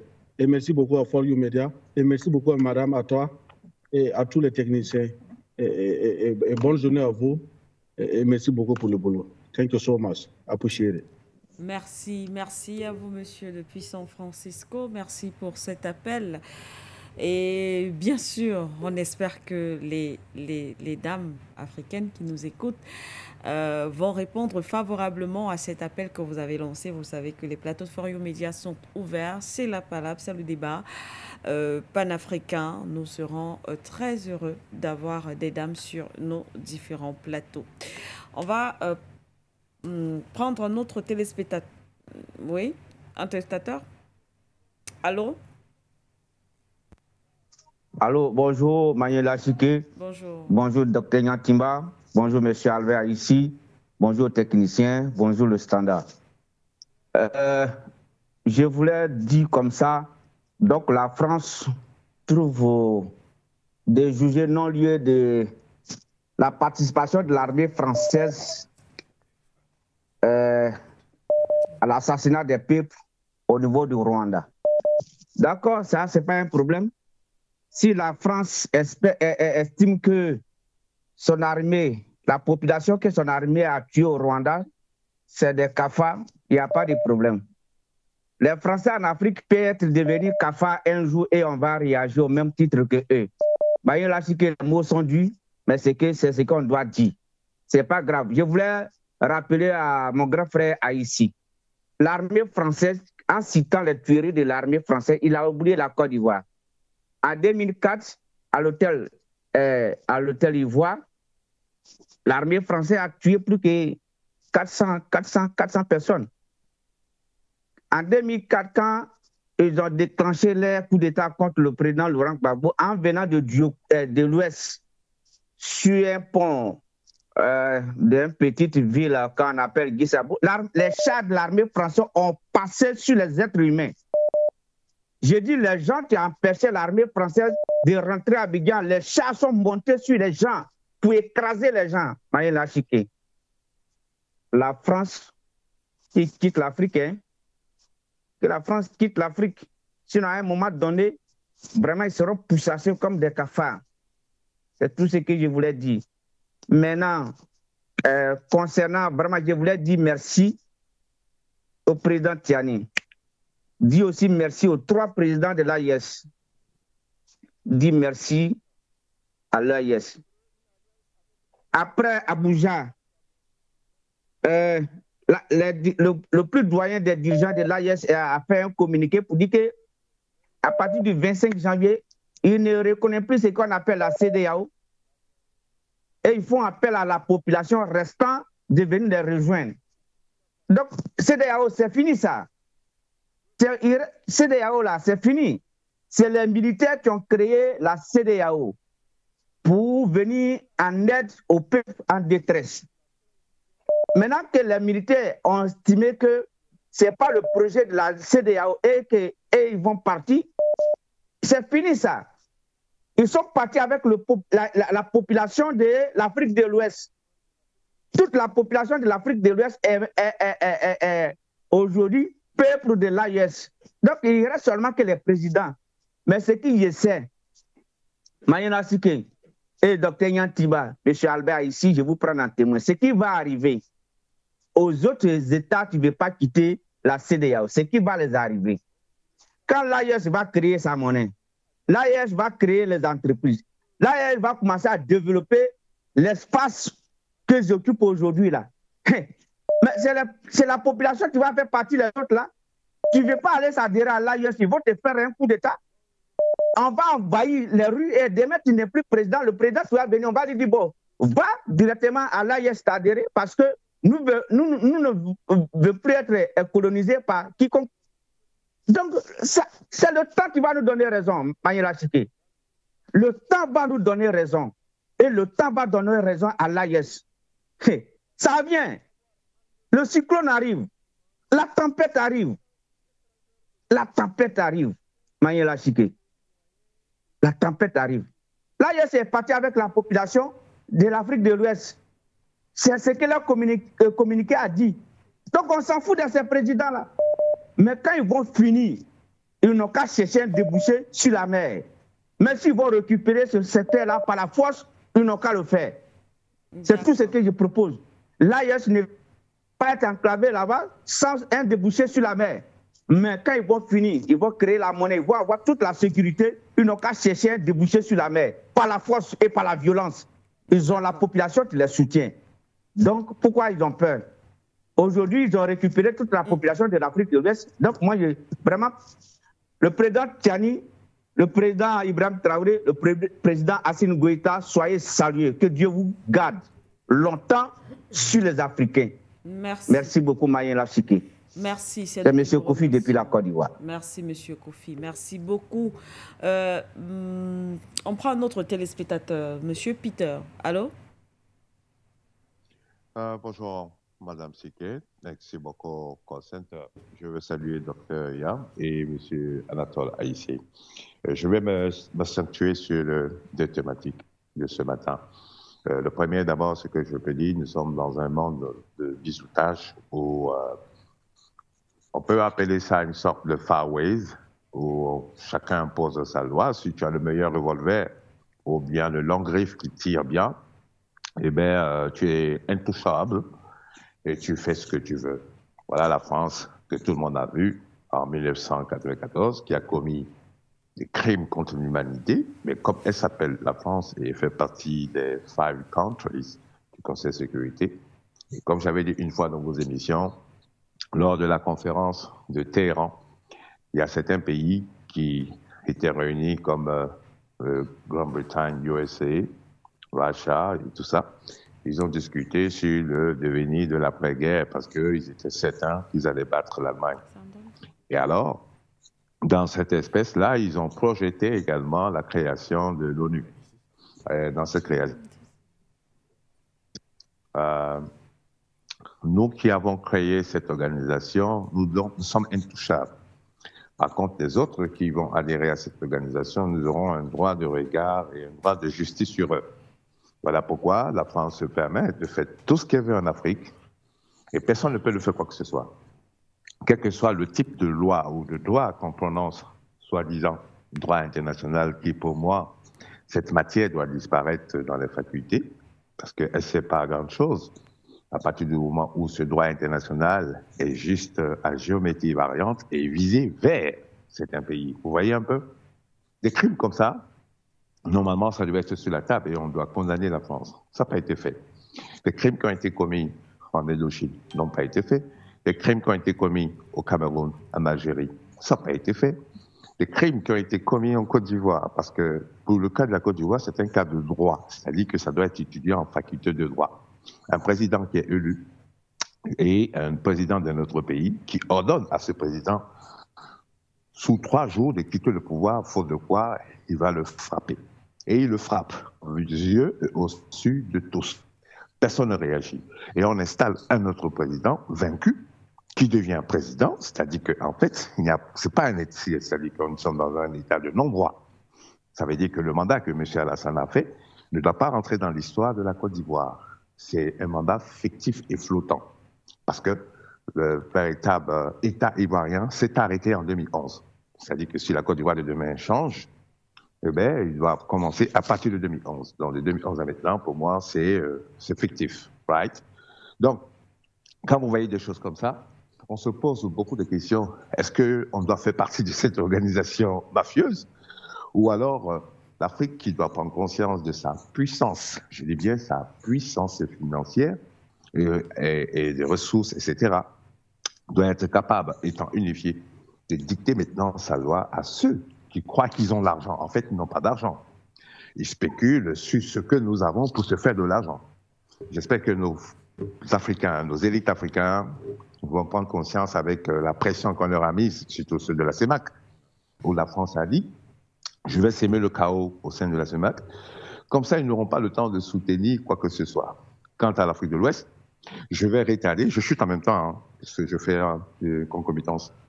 Quant à l'Afrique de l'Ouest, je vais retarder la sortie de l'AES, de la CEDEAO, pour trouver un autre plan pour permettre à ce que ces pays se retrouvent encore mal en point.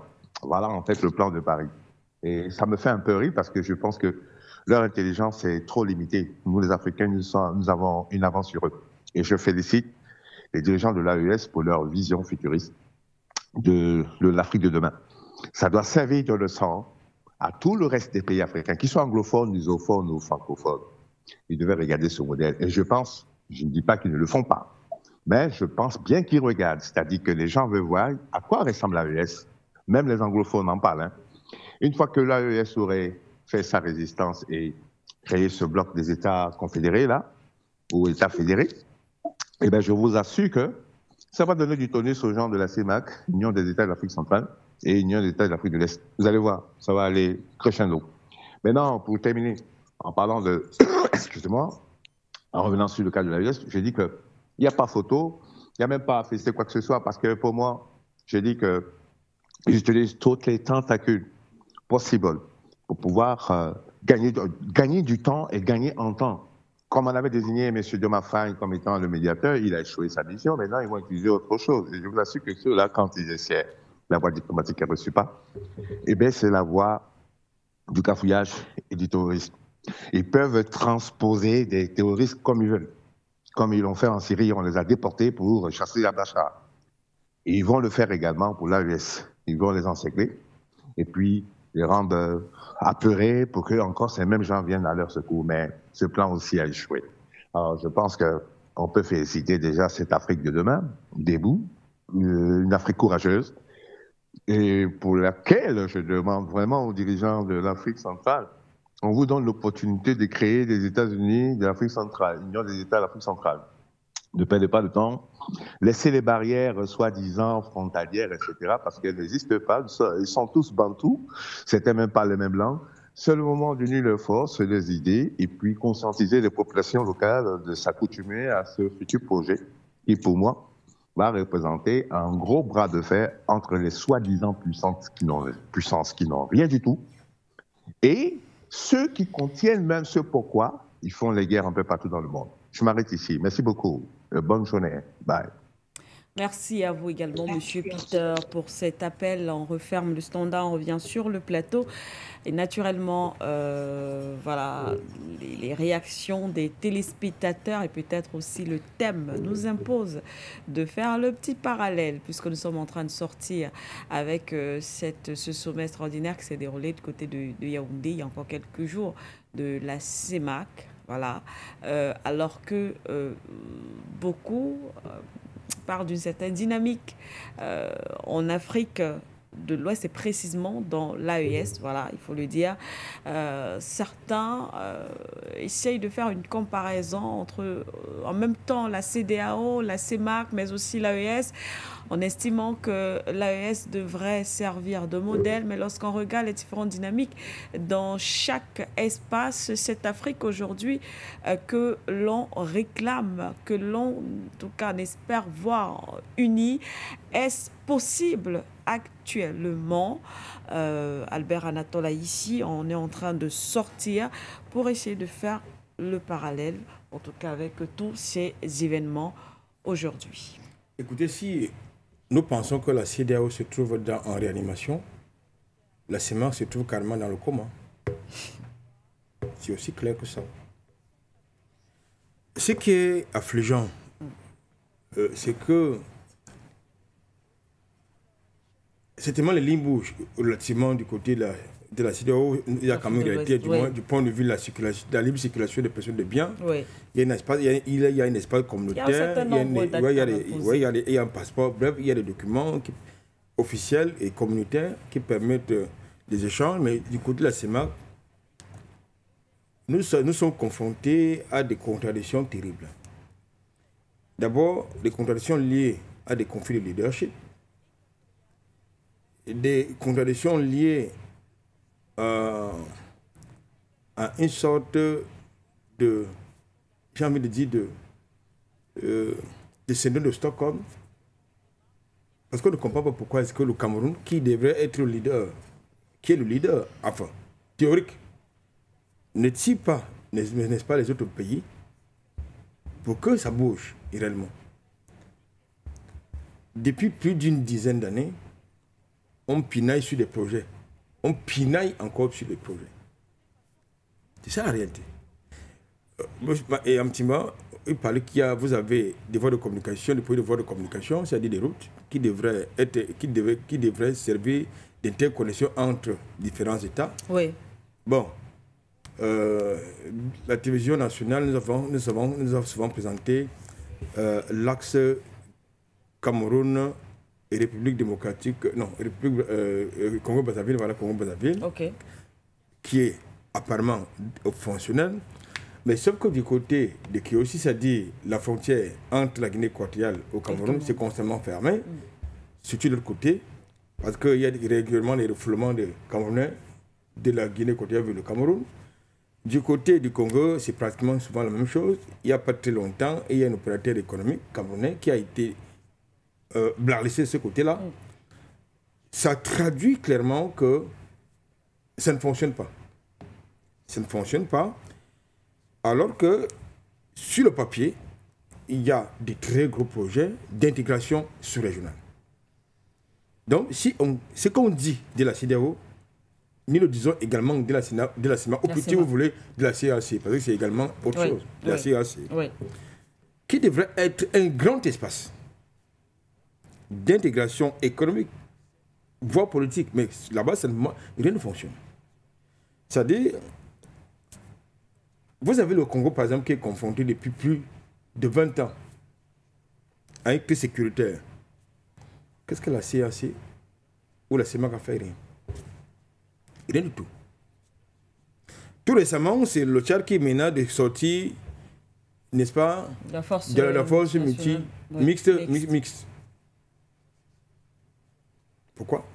Parce que justement, il n'y a pas une sorte de synergie entre les différentes armées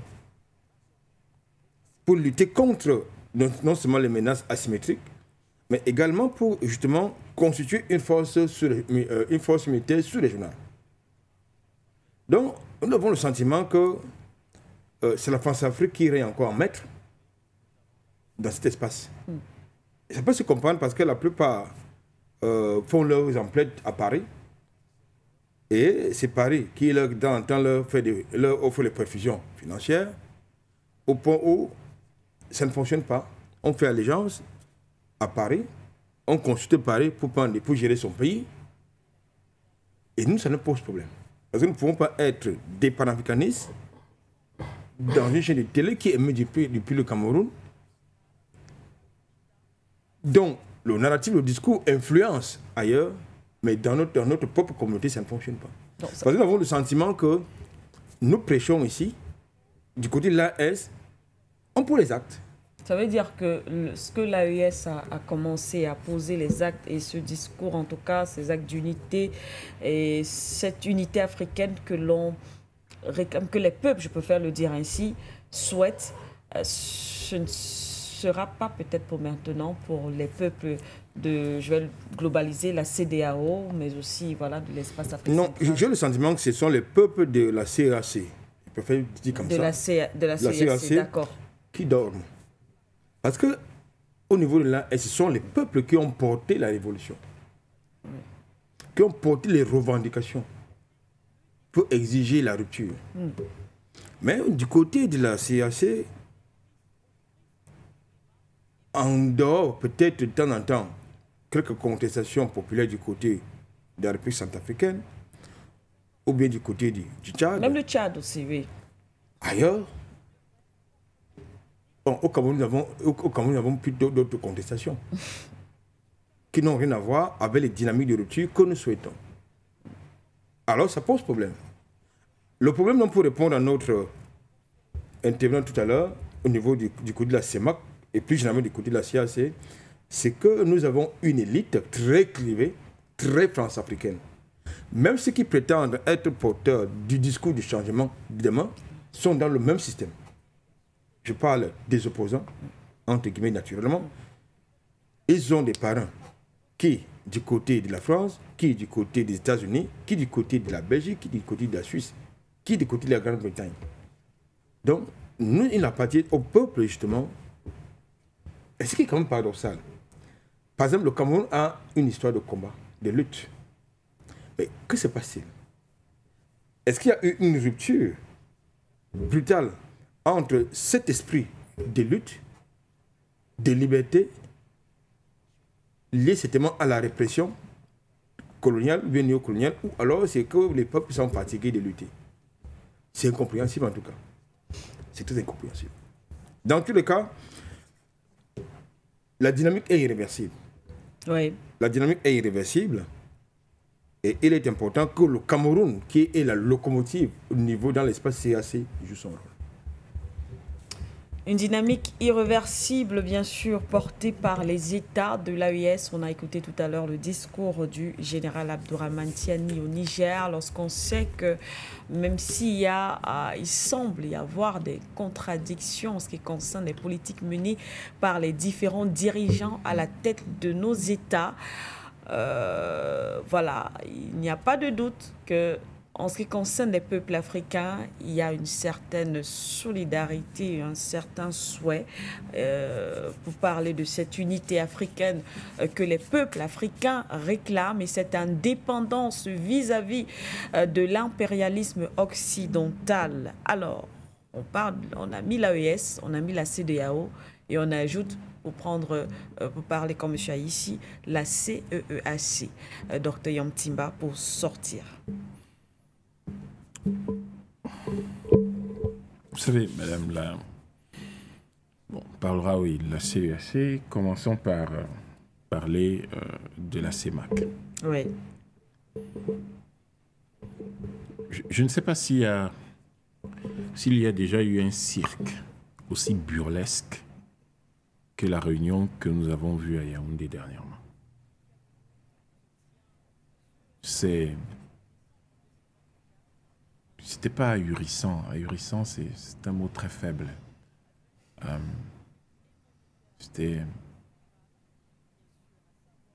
presque incompréhensible d'imaginer que des êtres humains normaux aient pu tenir cette réunion. Vous vous demandez, est-ce que c'était un film simplement qui a été projeté ou c'était une vraie réunion? Vous avez 6 chefs d'État, enfin vous avez 6 États. Vous avez 6 États qui sont confrontés à de très graves problèmes. Et vous avez dans ces 6 États qui devraient régler le problème, qui connaissent très bien la solution, parce que c'est des solutions discutées sur vos plateaux de télévision depuis des années et sur d'autres plateaux de télévision, dans les radios, dans les journaux, dans des livres, dans des universités. Ce sont des problèmes bien connus avec des solutions proposées, structurées, prêtes à l'emploi. On ne vous demande pas de réfléchir, on ne vous demande pas d'aller imaginer quoi faire. On vous demande simplement de dire, voici ce qu'on va faire. Vous avez le process déjà rédigé pour vous. Et vous avez 6 États qui se réunissent et qui commencent à dire, ah oui, nous avons des dérapages budgétaires. Si vous dites que vous avez des dérapages budgétaires, vous démissionnez. Parce que dérapage budgétaire veut dire quoi? Incapacité totale à gérer un budget. C'est ça que ça veut dire. Parce qu'un budget ne peut pas déraper. Comment vous faites pour déraper alors que le budget est là? Comment vous faites? Enfin, peut-être que... Mais il y a beaucoup de ceux qui nous écoutent et de ceux qui nous regardent qui gèrent des budgets au quotidien. Vous ne pouvez pas... Est-ce que dans une entreprise, vous pouvez venir raconter des histoires du genre dérapage budgétaire? Comment vous faites pour déraper? Les lignes sont là. Les prévisions sont là. Comment vous faites, vous, pour déraper? Comment vous faites? Je ne sais pas si on parle du management ou on parle de quelque chose que je ne connais pas. Mais si c'est du management, vous ne pouvez pas déraper. Parce que vous avez des lignes budgétaires et vous avez des procédures qui doivent permettre de gérer ça et d'aller et de faire les choses d'une certaine façon. Vous avez des pays dans lesquels on vient vous dire que nous sommes 3. Nous avons besoin de l'argent du FMI. Vous autres là, qui ne voulez pas signer avec le FMI là, on vous donne un délai. Signez avec le FMI, vous avez 3 mois. Parce que nous, on veut l'argent du FMI. Par contre, vous avez 50 000 milliards de francs CFA qui sont dans les banques et qui ne font rien du tout. On a un pays qui est endetté à peine à 2134 milliards et la planète tout entière dit que ça va créer un risque systémique sur le système financier. Mais les pays d'Afrique, c'est 64 444 milliards de PIB en 2023. 2000 milliards viennent vous créer un problème systémique? 2000. Alors que vous avez un PIB de 64 000. C'est peanut. C'est rien du tout. Votre problème de fond est ailleurs. C'est pas ça le problème. Mais je veux dire que prenez n'importe quel enfant qui s'est calculé. Vous lui dites, j'ai 64 444 milliards que j'ai pu produire dans l'année. Il y a l'un d'entre nous qui, lui, a un problème de 2134 milliards. Cet enfant va vous dire, mais prenez 2134 milliards, donnez-lui. Puisque vous en avez 64 444. N'importe quoi, prenez un enfant de 10 ans, c'est ce qu'il va vous dire. Ça veut dire que votre problème, c'est pas ça. C'est pas ça votre problème. Votre problème est ailleurs. Vous avez des chefs d'État qui se réunissent pour régler les problèmes de leur sous-région. 6 pays. Et puis ils invitent le FMI, la Banque mondiale, la Banque africaine de développement, qui n'est africaine de développement que par le nom, parce que les Africains n'ont pratiquement rien là-dedans. Et ils invitent le ministre français, le gouvernement de la France. Ils font quoi là? Ces gens font quoi là? Pas du franc CFA. Vous avez entendu dans leur communiqué une seule fois qu'ils ont parlé du franc CFA? Vous avez entendu, si vous avez lu ce communiqué, il y a franc CFA une seule fois là-dedans. Donc le gouvernement français fait quoi là? Le FMI fait quoi là? La Banque mondiale fait quoi là? La Banque africaine de développement fait quoi là? Et regardez le mépris que les autres ont pour ces pays. Le gouvernement français envoie son ambassadeur. Des chefs d'État, ça c'est un ambassadeur participe à ça? Un ambassadeur, c'est qui? C'est un chef d'État? Regardez. La Banque africaine de développement, une simple banque, se fait représenter quand des chefs d'État sont assis. FMI, Banque mondiale. Vous avez vu la qualité des personnes qui étaient là? Des sous-fifres. Des sous-fifres, des gens qui ne participent à aucune réunion stratégique de leurs organisations. C'est ces gens-là qui viennent s'asseoir quand les chefs d'État de la CEMAC s'asseyent pour disant sous le prétexte que la CEMAC a de graves problèmes. Des sous-fifres viennent s'asseoir à côté de nos chefs d'État. Mais ça, c'est le néocolonialisme. Et c'est là que vous vous rendez compte que l'ambassadeur de France, souvenez-vous, nous avons fait cette émission ensemble. Je vous ai toujours dit que les ambassadeurs français se prennent pour des gouverneurs coloniaux. L'ambassadeur de France au Cameroun se considère, et cette réunion a permis de bien le comprendre, il se considère comme le gouverneur de l'Afrique centrale. CEMAC, point. C'était ça le message.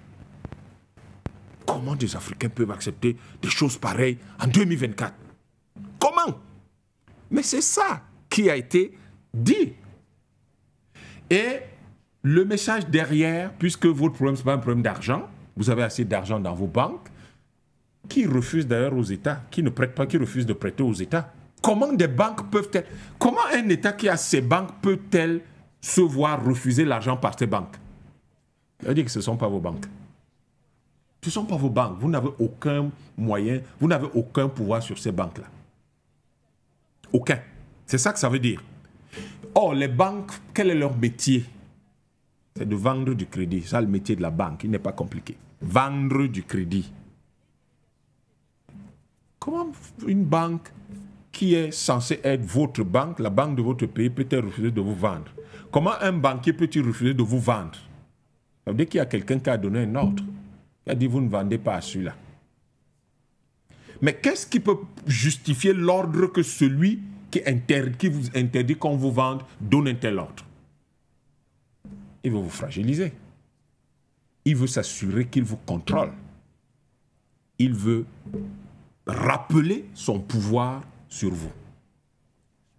Alors, la question aujourd'hui est de savoir qu'est-ce qui s'est passé à Yaoundé? C'était quoi? C'était quoi? C'était la conférence de Brazzaville en 1944? Parce que c'est au cours de cette conférence qu'un type qui a été, qui est devenu, dont le pays a été libéré par des gens partis justement de l'Afrique centrale, précisément de Douala, est allé dire que, après avoir fait la promesse à Roosevelt que dès la fin de la guerre, ils vont donner l'indépendance aux Africains, est allé raconter que non, en réalité, ce ne sera pas ça. Et ils ont planifié la création du franc CFA, qui est l'instrument majeur du néocolonialisme français aujourd'hui en Afrique. Est-ce que c'était Brazzaville 2? L'histoire nous dira réellement ce qui s'est passé à Yaoundé. Parce que jusqu'à présent, ce qu'on a compris, ce qu'on a vu des gens qui étaient tous en train de supplier des fantômes, puisque les vrais dirigeants n'étaient même pas là. Mais quand vous lisez tout ce qui a été dit, s'il vous plaît, on pense que nos partenaires vont nous aider, vont nous donner, vont faire ceci. Mais nom d'un chien. Qu'est-ce qu'on faisait là? Vous avez du pétrole, vous avez du gaz, vous avez du bois, vous avez des terres arables à n'en plus finir. Vous avez de l'uranium, vous avez du cobalt, vous avez de l'or. Et vous suppliez des gens? Non, expliquez-moi un peu ça. C'est vous qui êtes le type qui a de vraies richesses. Et vous suppliez des gens qui n'ont rien. Qui ont du papier. Qui ont du papier à peine. Mais en fait, je n'ai rien compris de ce qui s'est passé à Yaoundé. C'était quoi? C'est quoi ce cirque burlesque? Alors que c'était l'occasion de dire à tout le monde, bon, très bien, messieurs, on est bien content que vous ayez envoyé en plus de sous-fifres. Et ce mépris que vous affichez, mais vous faites un peu comme Tiani. Vous dites, messieurs, c'est terminé, c'est irréversible. Vous avez vu ce qu'il a dit tout à l'heure. On voit un homme digne, un homme fier, un homme qui est simplement un homme en réalité. Il n'y a rien d'extraordinaire là-dedans. À dire, vous ne me méprisez pas, je refuse votre mépris. C'est ce que Tiani a fait là. Vous voyez très bien que l'AES, je vous disais tout à l'heure, on est dans des paradigmes différents. Vous avez d'un côté un homme libre qui parle et qui vous dit, nous vous avons dit que nous sommes retirés de la CEDEAO, c'est irréversible, point. Vos histoires que vous racontez ne nous concernent plus. Homme libre. Mais je vous rappelle, il faut faire très attention à l'histoire parce que la plupart des Africains ne se rendent pas compte de ce que c'est que l'histoire. Tout à l'heure, quand Haïti dit, oui, mais on déroule le tapis à certains, mais d'autres, on les appelle des gens de la jeune, des coups d'État, les machins et tout ça. Il y avait, du temps de l'esclavage, de la traite négrière, une maladie mentale qu'on appelait la drépatotomania. Cette affaire-là, c'était traité, on considérait, ça signifiait quoi? Ça signifiait que tous les nègres, comme ils les appelaient, esclaves, qui voulaient être libres et qui fuyaient, on considérait qu'ils étaient des malades mentaux. Et il y avait un nom pour cette maladie, la drépatotomania. Il faut faire très attention à l'histoire. Je vous ai toujours dit, les autres, ils ont une certaine expérience de contrôle des Africains, les esclaves, les colonisés, etc. Ils nous l'appliquent systématiquement. Et donc, ils considèrent que les gens de l'AES, c'est des malades mentaux. D'ailleurs, il faut voir leur discours. Il faut voir tous les reportages de leurs journaux. C'est comme ça qu'ils les considèrent. Lorsque Touadéra, en Afrique centrale, il doit dire, oui, moi, je ne veux plus aller voir les rues, ils sont libères, le pays. Tout le monde considère que c'est un malade mental. Idriss Déby, le jeune Mahamat Déby, le jeune président du Tchad, à un moment donné, dit, mais quand même, je suis président du Tchad, je suis pas le sous-officier de, je sais pas moi de quoi, je comprends pas. Non, il faut que les gens partent d'ici. Dès qu'ils manifestent un peu de volonté de liberté pour le Tchad, c'est un malade mental. Effectivement, pendant la traite négrière sous l'esclavage, il y avait une maladie mentale qui consistait pour un noir à vouloir être libre. Si vous voulez être libre, vous êtes un noir, vous voulez fuir la plantation où vous êtes gardé comme esclave, vous êtes considéré comme un malade mental. Donc, nos gens de Yao qui sont réunis à Yaoundé ont certainement peur d'être considérés comme des malades mentaux. Et ils ont donc décidé d'être des hommes normaux et de demander de l'aide. De dire non, vraiment, il faut que nos partenaires nous aident. Même nos partenaires n'ont pas nous aider. Sur votre plateau ici, nous avons... Excusez-moi, demandez à votre réalisation de nous accorder 2 minutes. Nous avons dit, il y a tellement de moyens de pouvoir régler la situation financière. Le premier et le plus urgent de tous, sortir du franc CFA. Oh non, vraiment, les grandes problématiques économiques qu'on entend, c'est non, en fait, on était à 4 mois de couverture des importations, et puis là, c'est en train de... Ils ont utilisé un terme très drôle. Parce que, bon, je vous laisse ça. Très drôle. Oui, et c'est en train de se réduire. C'est une tendance baissière. C'est ça l'expression qu'ils ont utilisée. La tendance baissière du nombre de mois de couverture, la capacité de couverture des importations. Je ne connais aucun pays sérieux dans le monde où c'est une préoccupation, le taux de couverture des importations. Parce que ce qui importe, c'est qu'est-ce que vous produisez et comment vous le distribuez. Donc, vous avez 6 patrons de pays, 6 chefs d'État qui se réunissent. On n'a entendu pas une seule fois dire comment ils vont produire du mil et du sorgho. Pas une seule fois. On n'a pas entendu une seule fois comment ils vont produire de la nourriture pour leur pays. Rien. On n'a pas entendu, on n'a pas vu, même entre les lignes, comment ces gens-là disent qu'ils vont transformer le coton pour nous faire des habits. Nous sommes quand même près de 100 millions. Vous avez une sous-région qui a 100 millions d'habitants, il n'y a pas une seule usine pour faire les chaussures. Pas une seule. Vous avez une sous-région qui a 100 millions de personnes, vous n'avez même pas une seule usine qui vous fait de la lingerie ou des sous-vêtements. Pourtant, nous produisons énormément de coton, des centaines de milliers de tonnes. Qu'est-ce qu'ils étaient faire à Yaoundé? La question, c'est, ils faisaient quoi à Yaoundé? On n'a rien entendu de ce qu'on pourrait produire. Quand un pays est... Le New Deal de Roosevelt, c'était quoi? On est en pleine crise économique, on relance l'économie, on relance quoi? La production. C'est ça le New Deal de Roosevelt. Le plan Marshall, c'était quoi? L'Europe sort de la guerre complètement détruite, etc. Qu'est-ce qu'on a relancé? On est allé dire, oui, on va tendre la main pour pouvoir gérer les dettes et tout ça. On a relancé la production. Crise de 2008. des paquets de $800, de $1000, Japon, Union européenne. Qu'est-ce qu'on a fait? On a relancé la production. Ouais. Nous, ici, qu'est-ce qu'on fait? On dit non, nos partenaires vont nous aider à faire quoi? À payer des fonctionnaires parce que au Congo, on n'arrive plus à payer des fonctionnaires. Comment on peut expliquer ça? Qu'on ait 50 000 milliards et on n'arrive pas à payer des fonctionnaires dans l'un des pays. On a 64 000 milliards de PIB. On n'arrive pas. Qui a combien de fonctionnaires au Congo? Il y en a 1 million. Au point qu'on n'arrive pas à les payer? Ou par l'argent du pétrole? Et ils sont là tous. Ah oui, le baril du pétrole a baissé. Pendant que le baril du pétrole a baissé, vous avez produit combien de tonnes de macabo? Vous avez produit combien de tonnes de blé, de mil et de sorgho? Vous voulez plutôt produire du blé. Combien de tonnes de mil et de sorgho? Enfin, madame, excusez-moi, mais oui, c'était pour dire, on va sortir par là. C'était pour dire, on ne va pas abuser de la patience de nos amis et ni bloquer votre programmation. C'était pour dire que vous avez en Afrique de l'Ouest des gens, des hommes libres qui créent l'AES. Vous avez en Afrique centrale des gens qui ont peur d'être traités de drépatomanes et qui restent englués dans le néocolonialisme français alors qu'on doit sortir de là. Voilà la raison pour laquelle, depuis 2022, nous avons lancé l'initiative 10 000 élus panafricanistes d'ici 2030-2040. Il faut qu'on sorte de là. Et le seul moyen, c'est d'avoir des élus qui peuvent, comme ceux de l'AES, dire qu'il y a un baromètre de la qualité non seulement des dirigeants, des hommes et des institutions. C'est ce qui est dans l'acte de retrait, c'est le panafricanisme. C'est eux qui l'ont écrit. Et c'est pour ça que c'est les seuls chefs d'État africains aujourd'hui respectés dans le monde. 10 000 élus panafricanistes, venez vous inscrire. Changeons notre continent. Prenons le contrôle politique de ce continent parce que sans ça, on va envoyer des types qui sont des sous-fifs aller s'asseoir avec nos chefs d'État et on va se retrouver à discuter des histoires d'aide, de machin et tout ça, de couverture des importations.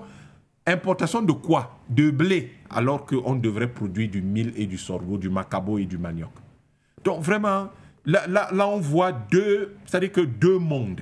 On a un monde d'hommes libres, l'AES, un monde qui est totalement dans les ténèbres, la CEDEAO, la CEAC, la CEMAC, et ça, c'est quelque chose qui fait mal. Ça fait très mal de voir que vous avez 100 millions de personnes dans la CEAC qui sont... C'est-à-dire qu'on en arrive à être à genoux devant un ambassadeur d'un pays. Et de l'autre côté, vous avez la CEDEAO où les gens n'arrivent même pas. C'est-à-dire qu'ils ne parlent pas, ils vont à une réunion, ils supplient parce que la mission qu'on leur a donnée. Vous perdez les pays de l'AES, on vous coupe les financements extérieurs. C'est ça le deal. Sauf que les autres sont déjà partis et ils n'y arrivent pas. C'est dommage. Espérons que les jeunes Africains vont prendre le taureau par les cornes et vont désormais devenir les leaders panafricanistes qui vont changer le continent. Merci à vous, Dr Yamtimba. Merci à M. Aïssi. Merci à la réalisation qui nous a quand même accordé 10 minutes de plus. Merci beaucoup à la réalisation. Merci à nos téléspectateurs d'avoir également été avec nous ce matin dans le cadre de votre programme For You Matin. C'est la fin. On vous souhaite donc une très très belle matinée. Restez en compagnie de nos programmes.